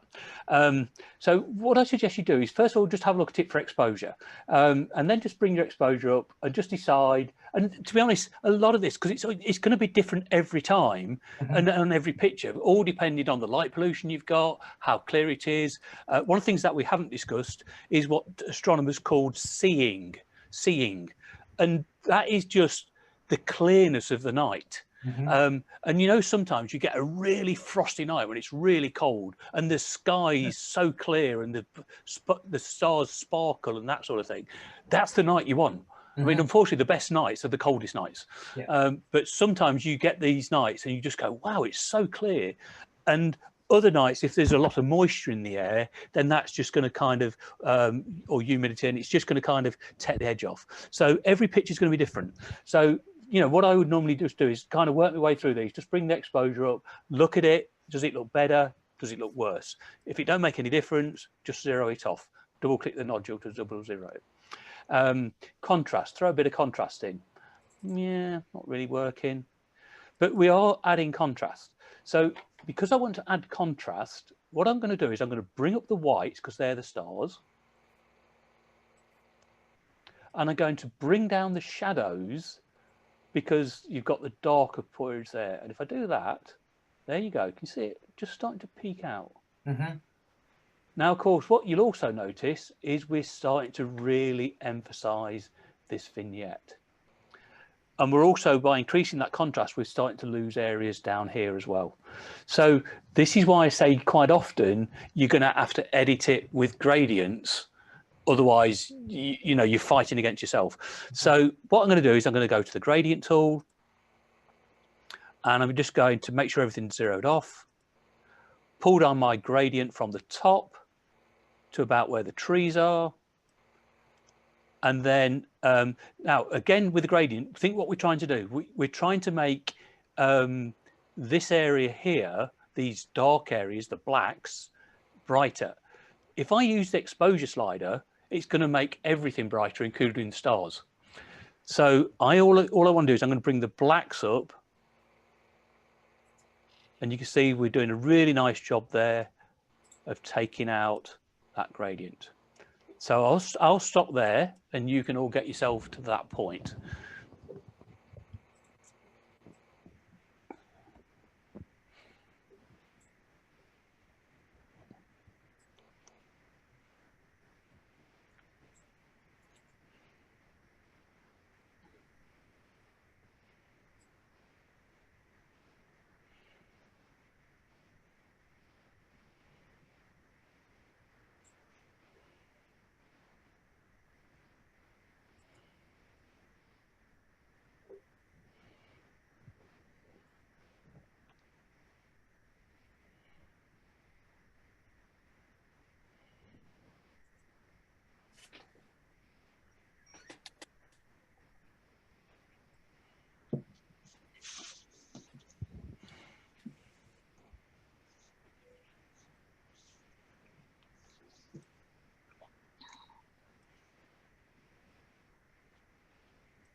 So it was the shadows up, was it, Glenn?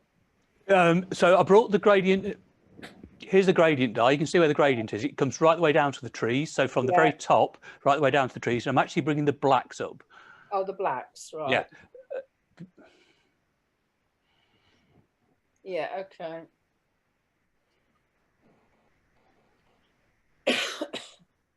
Just the blacks. Yeah. Just the blacks, yeah. Okay, once you've got the blacks up, what you can also do, if you want to, is you can just try bringing your whites up slightly. That will see if you look at the Milky Way at the top there, see it's kind of just bringing this bit out just here. So just bring your whites up a bit as well, probably around about your blacks and your whites around about 50.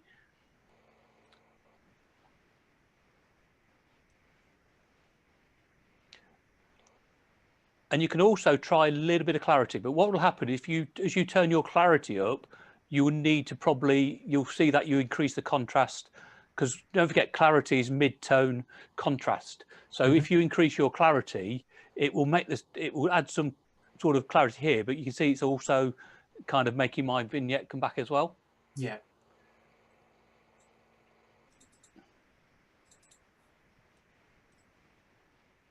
But I actually think we can get away also with this one with a little bit of dehaze. Dehaze is just bring it out a bit. Go too far with the dehaze and it'll go sort of blue. Yeah. But again, even if it does go blue, if it gets to where you want to be, you can always counteract that by coming to your color balance and just putting a bit more yellow into it.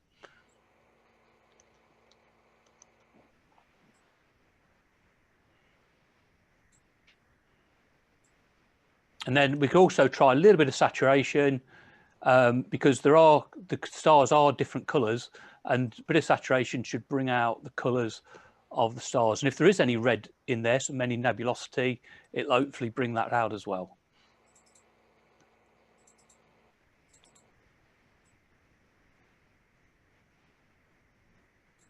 Now, so, as I said before, this is not going to be for every single picture. You've got to, I'm just giving you the technique, and you really just got to play with it, because it depends on your light pollution, what colour you've got, you know, how clear the night was, and all sorts of things.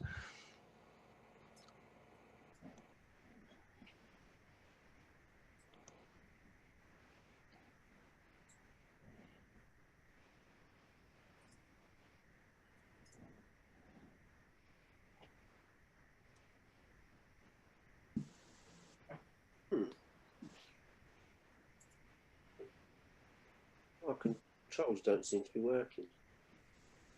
I don't know why that is. I don't know.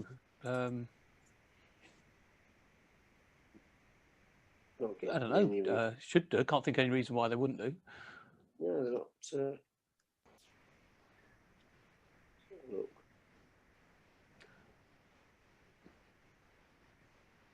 Just try your exposure. So if you just whip your exposure up and down, that should make quite a big difference. That's not working. Another Mac again, isn't it? I'm saying nothing. I'm saying nothing. You're not doing what I did the other day. Try to adjust the sliders on Glenn's Zoom screen. No, Oh, you weren't the only person. You weren't the only person. Somebody did that. Somebody did that last night as well. He said nothing's working. What do you mean nothing's working? He said no, it won't work. So he gave me control, and still nothing worked. And then I realised what was going on. Yeah. I said, "Hang on, that's my point. Hang on a minute. I think you're trying to alter my screen." Yeah, you're constantly flicking between one to the other, and because we're following what you're doing and changing your setting, making our picture with your settings. Well, that's what I did earlier. I thought you silly sausage. Yeah, there's virtually no difference between the two, and it's. Well, no, if you're using the same picture, no, if you're editing the same thing, yeah, absolutely. Yeah. It's quite frustrating when your sliders don't work. Mm. Well, I took remote control of his computer and it didn't work.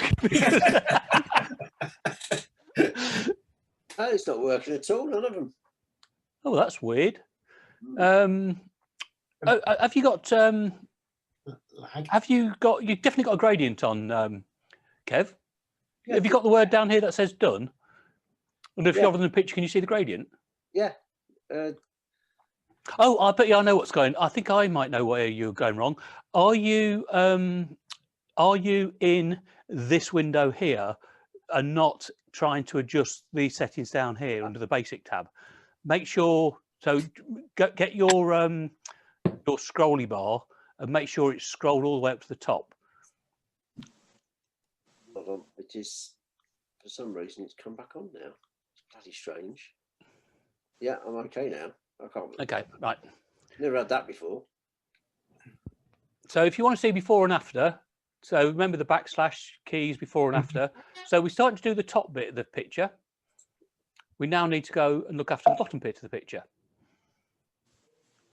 So again, we just do the same thing. We go get a gradient, and this time we draw it from the bottom. Probably about 3/4 of the way. With experience, you'll get to kind of know.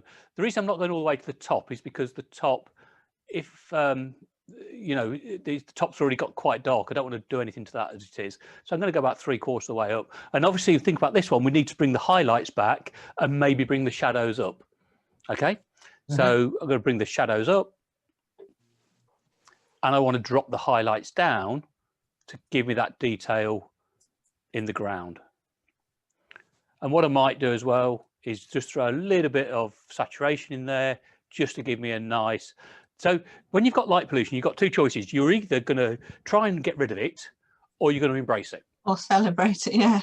Yeah, or celebrate it. Yeah. So, yeah. you know, if it's there and because sometimes what happens if you try to get rid of it, it just goes very flat and a bit muddy looking and stuff like that. So if that happens, can I just ask you a question on that? Yeah. When I click on the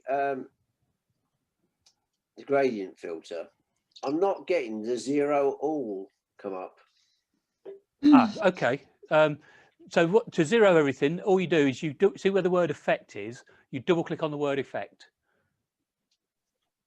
That's it. Yeah, that's fine. Yeah, I've not used that before, so I rarely use gradient. So yeah, cheers. Oh no, I use them all the time. Anybody we do Zoom club on a Thursday, and we have a sort of editing sessions now and again. And I love my gradients and radial filters. They're a great way of yeah. So there you go. So do that, and you could also probably get away with a little bit of clarity just to bring there. That's nice. A bit of clarity just makes those trees really stand out. That's kind of nice, isn't it? And as I said, if you want to, if you've got light pollution there anyway, if you wanted to, you could always, add a little bit of saturation, or go to your temperature slider and maybe even add a little bit of yellow into it if you wanted to, just to kind of give it that sunset kind of glow. And then when you're done, you click on done. We're getting there, folks. We're getting there. Nice. So we're still quite dark at the top. Now you might like that, a bit of a vignette. And don't forget the sky does get darker towards the top. If it's something you don't like, you can go again, and nothing to stop you from putting a gradient on top of a gradient. So this time I can just bring it down, say halfway, and I can just bring that area up a little bit if I want to. And hopefully what you're starting to see is, and I might just throw a little bit of clarity in there, I think. Bring that blacks up a bit. You see that as you increase clarity, it also increases contrast. So then you have to go and tweak something else to kind of bring it back. But hopefully what you're starting to see, if you zoom in, you'll see that stars are different colours. Yeah. You've got red ones and blue ones and all sorts of things going on. Something I've noticed when I've got the two gradients, there's a line that it makes a sort of line, because I think they're both overlapping, and it yeah. So what you need to do, so sometimes that will happen, Carrie. So basically, that usually happens if your gradients are too. I'll see if I can make it do it. So basically, you've got to have a good distance between your gradients. So if I do this, let's see if I can make it do it. Bring it. Yeah, like that. Is that what you mean? Yeah. So the reason is your lines are too close together. Right. You've got to make sure that these lines are a good distance apart. Okay. Big feather. A big feather, because that's what it is. Yeah. So that the distance apart is the feather. So if you've got no distance apart, then you basically get. Yeah. Well, the further away I get them, they seem to be worse. I don't know. Just how about if you just move them up? Try doing this, moving them up and down. Yeah, that's what I'm trying. I mean, it's a bit of a sort of black art. This is, because I know exactly what you're saying, and I've had it myself. Yeah. And sometimes you've just got to get that. You've just got to get that overlap just right. Yeah. Okay.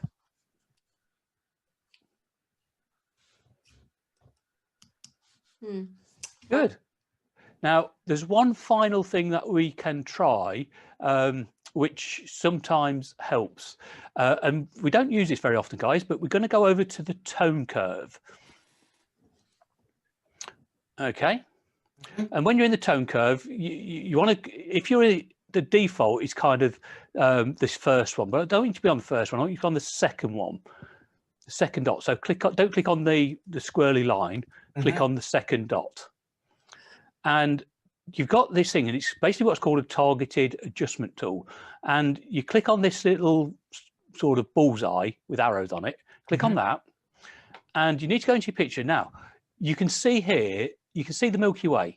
I don't know if you can see, you've got the dark bit here and then a light bit. Now, what this does, it allows us to target a very specific area.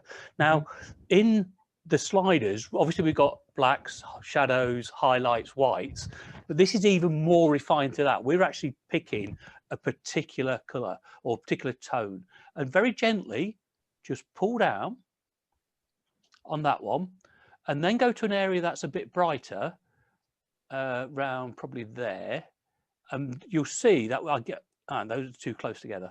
I need to be somewhere a bit bright, a bit brighter. There, that might do, a bit there, and just push up, and it just will. But you've got to be careful, because it's so easy to do that. Yeah, exactly. So what we're doing is we're kind of adding a bit of contrast into the Milky Way. Now, sometimes it works brilliantly and sometimes it doesn't. And I think on this occasion, it probably might be it doesn't. So what I'm going to do is I'm going to go right click and say reset all channels. So we're not going to bother with that one. Okay. But say sometimes that works brilliant, but I don't think there's actually enough contrast in this between the highlights and the shadows. So back to the basic tab. Right. Now, the final thing that we can do here is we can use a radial. So this is our radial gradient. And this is the line of the Milky Way. Can you actually see the line of the Milky Way there? Yeah, and what we're going to do is we're going to draw a gradient, more or less the same shape and size. We're going to put it where the Milky Way is, and then we're going to rotate it to follow the line. Like that. And now what you can do is just bring your highlights up slightly and your shadows down slightly, and you're just going to increase contrast. Even add a little bit of clarity in there. There you go. And you can just increase a little bit of contrast in that specific area. You might need to fine tune your gradient if it comes down too low. No, it's Glenn's dog in the background. Whoops, don't do that. And don't forget, guys, if you need to fine tune these you know, these adjustments, because when you try and do it with a mouse, it can be a bit sort of cack-handed. Don't forget, you can always hover over the pin and use your up and down arrow and move it in single notches. See, I'm just adding a bit of contrast in there now. Have you inverted it? Is it inverted? If it's going the wrong way, it is inverted. Yeah. If it's going the wrong way, Carrie, the trouble with the radiant tool, whichever one you're on, it'll always be the wrong one. Yeah.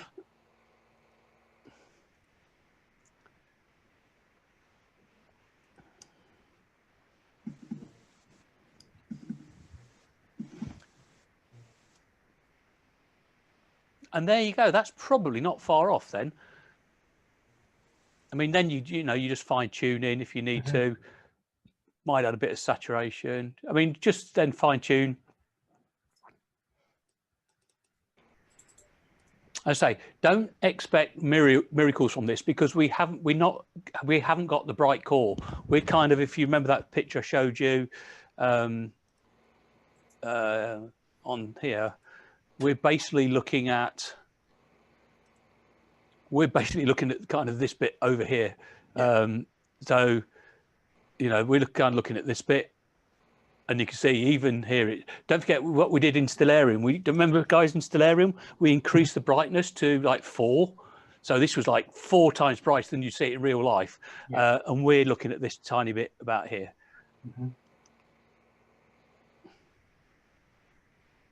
If I could have got out earlier in the night, because don't forget I didn't do this about 10 o'clock. If I could have got out at 5 o'clock, was it 5 o'clock, 6 o'clock, then I would have had a better chance to get this stuff. But unfortunately, it wasn't good then. So you can see from that the importance of planning your shoot. You know, go and have a look at Stellarium, and you know, because you've got to look at. It's no good just going out. Obviously, you've got to rely on clear skies. But it's no good just going out and say, I'll go out at 10 o'clock tonight, because if at 10 o'clock tonight it's not in the best position, then that's not going to be ideal. Good. So on the edit then, so in my head, sky should be black. Now this is a source of contention. Yeah, this is a source of contention. So some people, when they when they do this astrophotography, they put their camera on 3,200. So 3,200 gives you a kind of a sky, kind of bluey, like that, sort of a bluey sky. Yeah.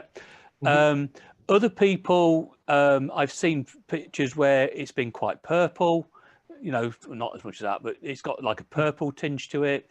And I've seen pictures where it's been very neutral. I have to say, personally, I agree with you. I prefer a quite neutral sky. But the sky is not black. It just seems black because we kind of expect it to be black. But yeah, so I mean, but if you want to do this, you know, you can do this if you want to. One little thing I do sometimes, which is if I'm struggling to get a good white balance on the sky, what I'll do is I'll come with the eyedropper tool and I'll go and do this. What you don't want to do is accidentally click on a star like that. You see, you don't want to do that. But if you can find yourself a nice grey area without a star in it and click, and if you're not happy with that one, just try again somewhere else until you get a sort of sky that you're happy with. Yeah.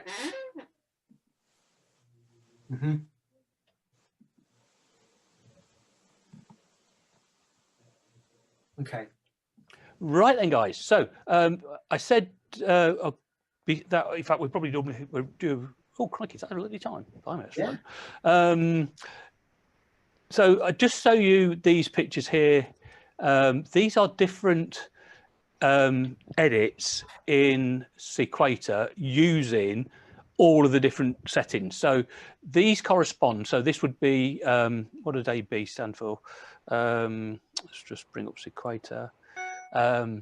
Auto brightness. Yeah, so auto brightness, reduced dynamic noise, RDE. What's RDE? Reduce dynamic noises, or reduce distortion effects, all sorts of things. But if I just go through them, so this is an edit, this is an original. So that's post edit, that's before edit. Wow. So all I did, now if you want to try this, just do this and just go through them all and see, you know, which one does the best for you. But see, some of them do. This is virtually everything on. I think I put every single button on there, and you see it just goes mad. One of them is increased starlight. Don't use that one. Increased starlight basically it does exactly what it says on the tin. It will bring out the stars to the point where your picture becomes a jumbled mass. Interestingly, this here, that's Andromeda Galaxy. Oh, there you go. That's Andromeda. So this is the picture that we're about to edit, but we're just going to go with the basic settings. But you can see that at the end of the day, yeah, they're different, but they're not massively different. So that's why I say just kind of go with the basic settings, and then as you get a bit more advanced, you know, if you want to have a play switching things on and off, then you can do. But generally speaking, they don't look, if I just go back to grid view, you know, they don't look, the difference in lightness and stuff, but they don't look a lot different, do they really? Yeah. So that's your next task. So what I want you to do then, guys, is go and find the other picture I sent you, and this one should be better because that's actually this one here. So this one was looking straight up at the darkest part of the sky. Are we okay to carry on for? Does anybody need a 5-minute loo break?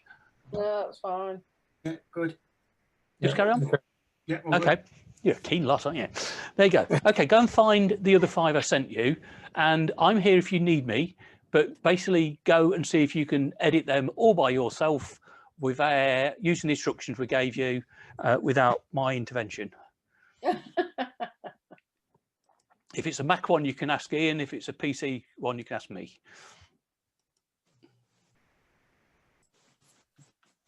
Obviously, when you're choosing, if you're in Sequator and you're choosing your area, just leave it on the defaults, which is sky region full area. Obviously, there's no land in this, so you don't need to freeze land or anything like that. So you just use the basic settings. So all you should really need to do is put in a output name, and everything else just stays as it is. I've just slightly lost myself on this. I'm on the starry tracker. Okay. Over to Ian. The edit dots in sky, done that. Yeah. And then where do we go from there? So do an edit dots in sky. Edit sky. Right, that's not coming up. Because there's no land on this. So do you need to do anything, Ian? Yeah, it didn't pick up the whole sky. Oh, didn't it pick up the whole sky? So you just need to edit sky then. Okay. Yeah. So once you've done that, where do you go from? Because the edit sky's not coming up. No? It's there, but it's I click on it, nothing happens. Hang on, let me just go back. Come on. So I don't know, because So yeah, done edit dots in sky. Yeah. Let me just go back to the beginning. Delete mask. Right. So yeah, edit dots in sky. Then push find sky. Yeah. Which is it. So you're in the edit dots in sky section. Yeah. Yeah. And then you've underneath the razor size, it says find. When you are done, press find sky. Yeah, and it was the bit where we do. I've got it now. I've got to just take that, put the blue in where it's not. Yeah, yeah. Just go around the edges, drop the blue in.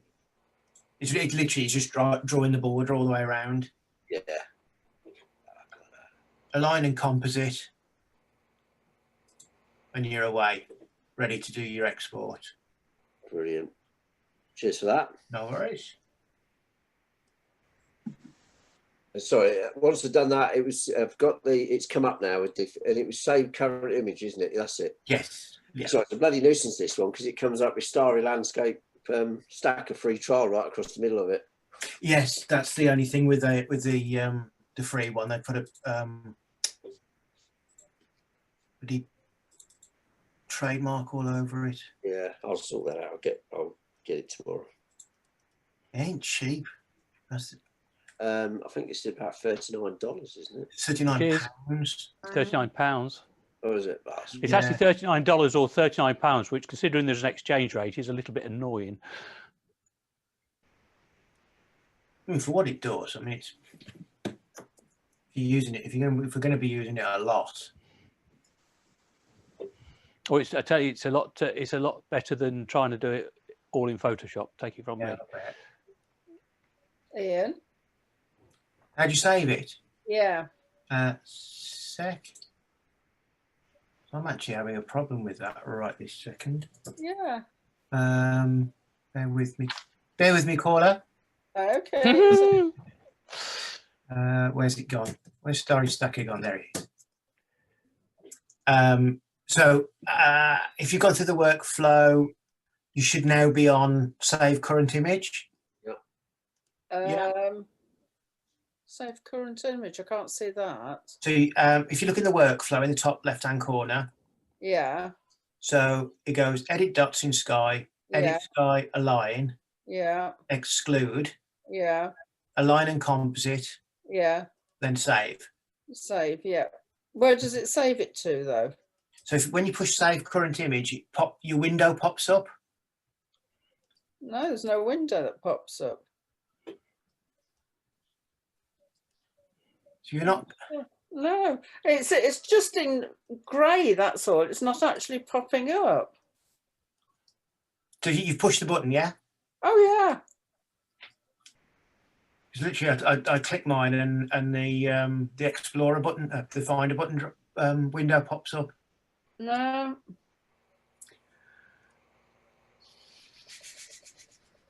Right. Cancel. No, it's in light grey, so that it's not allowing me to sort of press it. I've pressed the save button. Try Command and S. No, that's not doing anything at all. The command button, the one, the squiggly. Yes, yeah. Yeah. No, it's not doing that at all. So then that's not. What's going to be causing that? Tab out of the application into another one. What? Start again? No, just if you use Command and the tab button, the one next to the queue. Yeah. Yeah, and just go and select another program that's running. Right. And then go back into Starry. Oh, that's actually brought up my file that I was in before, that command queue. Right. The command tab. So yeah. No, that's fine. I've got it, thanks. Okie doke. There we go. So, yeah, you just got itself stuck, I think. Yes, yes. I feel like a teacher, headmaster watching over an exam. Oh, very wild.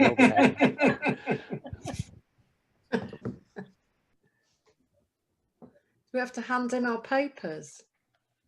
Absolutely. Next week.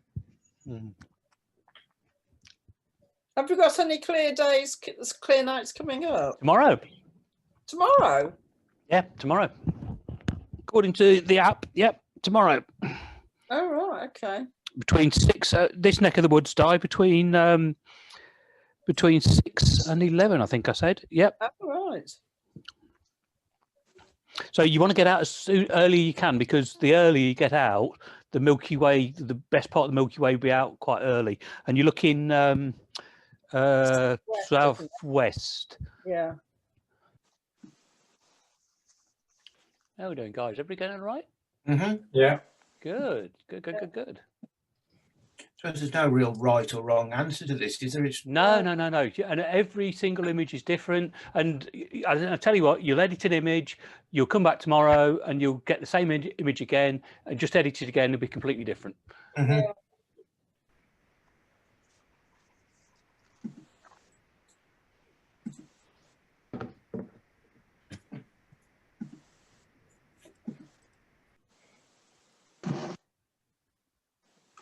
Right. Has everybody more or less got something they think they're happy with? Yeah. Yeah. Good. So because this was looking up for the apex, hopefully you've managed to get a little bit more sort of detail out of this, because obviously this was in a darker part of the sky.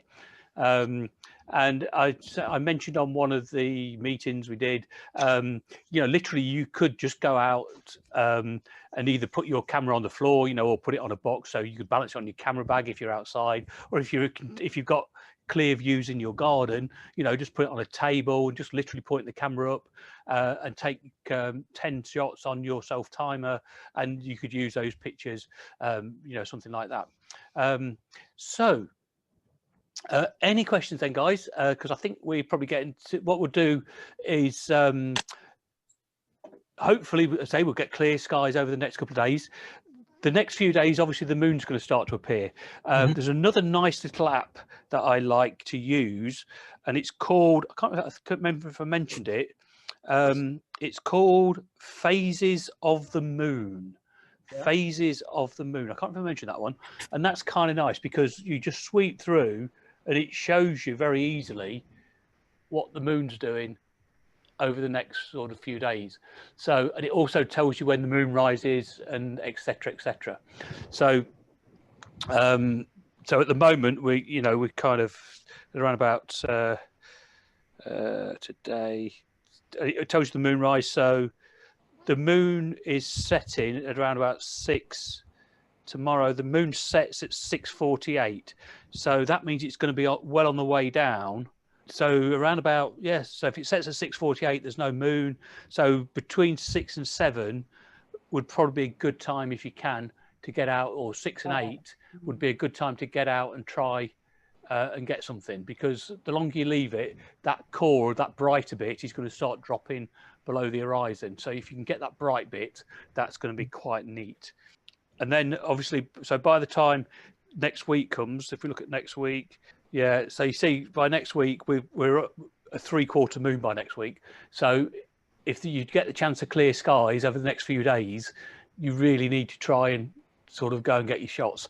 I mean, that's one of the irritating things about astrophotography. You've got a very small window to get your pictures. And then of course, if the weather's crap in that, like it has been the past week, if it's crap in that week, then it's just really, really frustrating. So what we'll do is next week really is your chance to show me your work. So if you can take some pictures, and I know a couple of guys, Kev got out and did some, I think Jim got out and did some. So if you want to kind of do those pictures, guys, anything you manage to do over the next few days, do those for me, edit them, whack them over to me, either on transfer or Dropbox. Or what I'll do is I'll set up a Dropbox folder for you.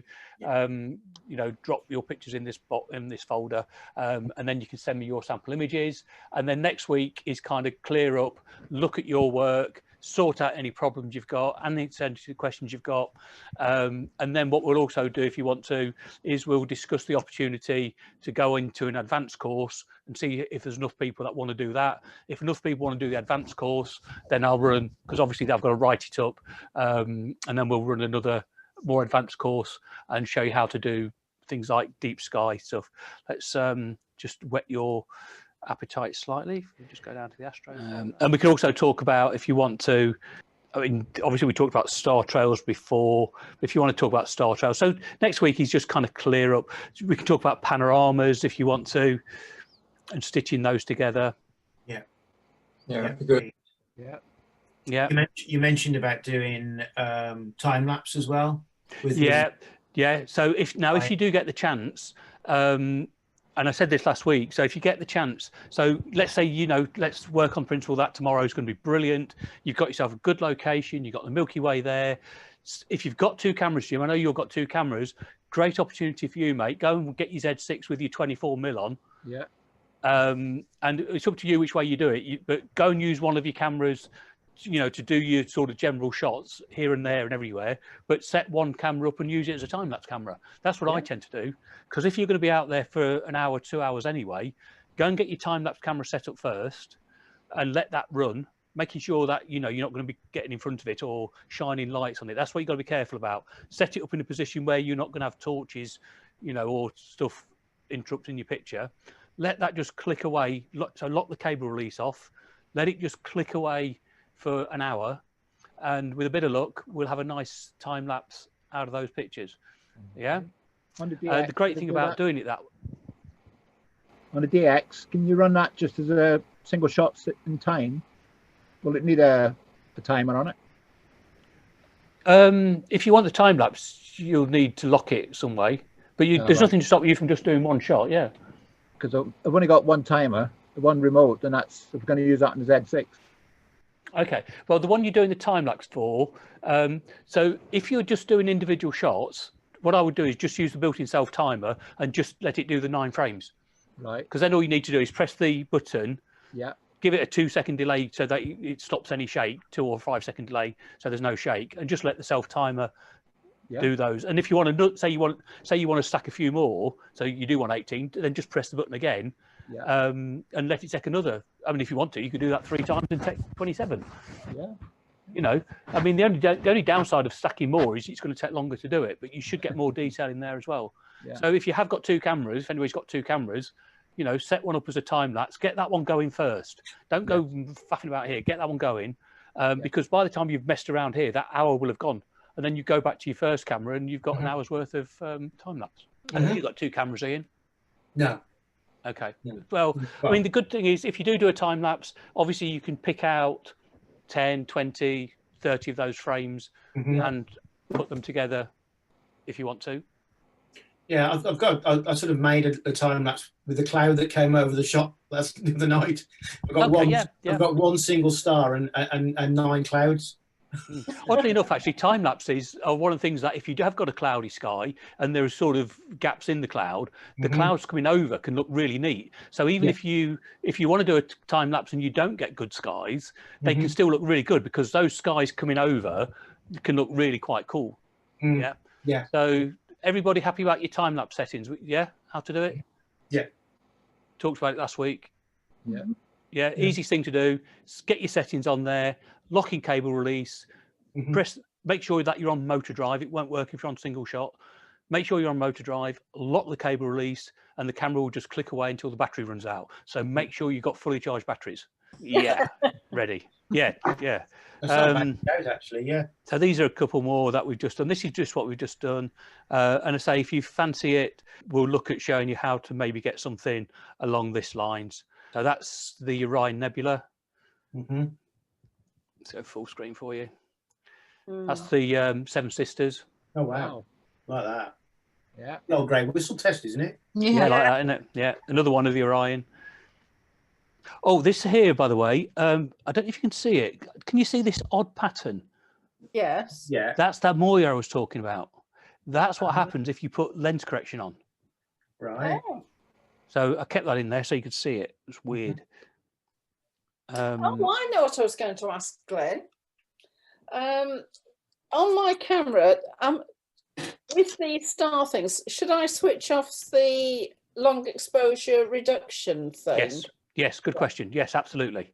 Yeah, switch off long exposure noise reduction, because if you don't, what will happen? Slows everything down, doesn't it? Yeah, because what will happen is, say you do a 15-second exposure, it will take another dark frame at 15 seconds. And so every single exposure will be twice as long.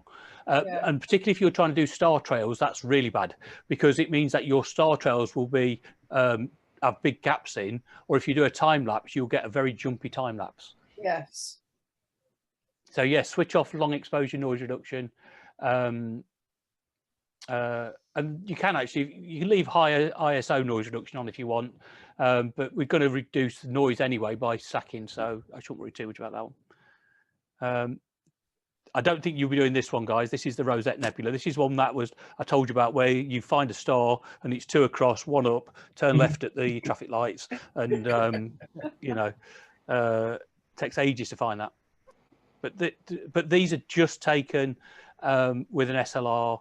Some of them taken with a tracker as well, but some of them are just taken. Oh, that's bloody Elon Musk, pest. Yeah, and that's trails. So good. Just as if it's worth me doing, because I could start writing it before then. Who would be interested in a more advanced course for?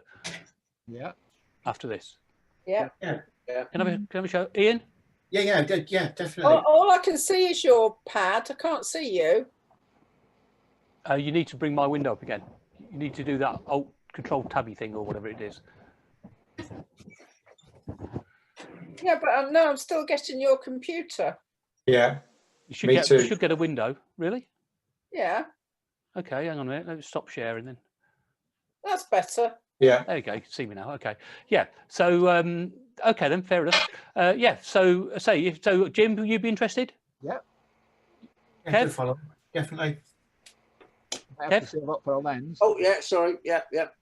Carrie?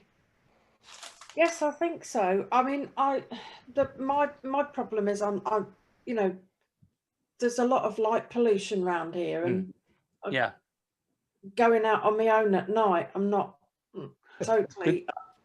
The good news is, as daft as it sounds, when you're doing deep sky stuff, you actually don't. It's not as bad.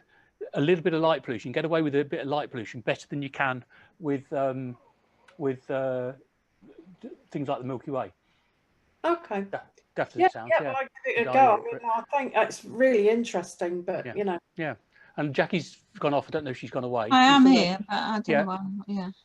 I'm going to just see. I think I'm just going to see how I get on with this first. That's absolutely fine. Yeah. I mean, if I got 4 or 5 people, that's absolutely fine. And we can certainly look at that then. Okay. I'll start thinking about details of the Star Tracker. Yes, I will do. I will post you a couple of ones. Yeah, I'll post you a couple that I use. I've got 2. I've got that little tiny one. I've got a little tiny one, which is good for a wide angle lens. So I'd use this if I was using, say, the 20mm. And if I was using the more telephotos, I've got another one I use called a Star Adventurer. And I'll send you a link for both of those. So yeah, I mean, the nice thing about this one is you can put it in your camera bag and carry it around with you. The Star Adventurer really is more of a case of doing a dedicated, shoot. You're making more of an effort. But if you've got to go out and take a tripod out anyway, it's not a problem. So if you think you're going to be using bigger lenses, you're better off with a Star Adventurer. Right. And I'll cover that for you. What lenses do you need for deep sky? I've done everything from a 105. I think the Pleiades, the Seven Sisters, I think was on a 105 or a 200. Yeah. And you get really, really good. In fact, you get really good pictures of Orion with a 50mm. So if anybody's got a nifty 50mm 1.8 or anything like that, you can actually get some really good pictures with that. I got nearly sold that the other day. I'll keep hold of it. Yeah, keep it. Yeah. Because of the big aperture, you got loads of light coming in, and that's pretty good. You get 10-second exposures on a DX. You get 10-second exposures. No, sorry, would you get 10 seconds? 50 mil.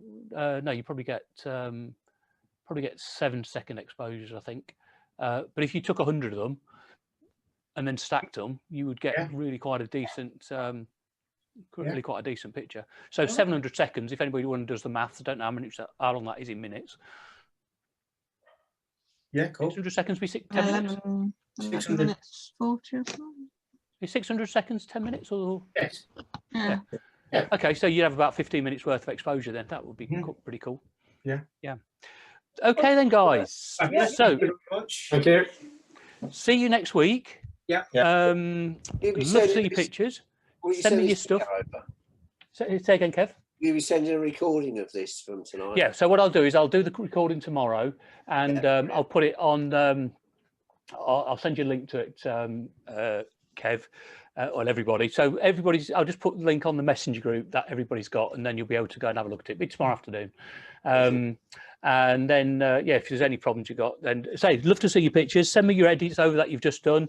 Particularly if you've got your own edits, that's absolutely brilliant. If you've got any questions, let me know. And then next week, as I say, probably won't be a 3-hour session. It'll just be, whatever's needed to make sure everybody's happy. So that'll be cool. Brilliant, guys. Thank you very much for your time. Okay, thank you. Thank you. Bye. Bye. Bye. Bye. Bye. Bye now.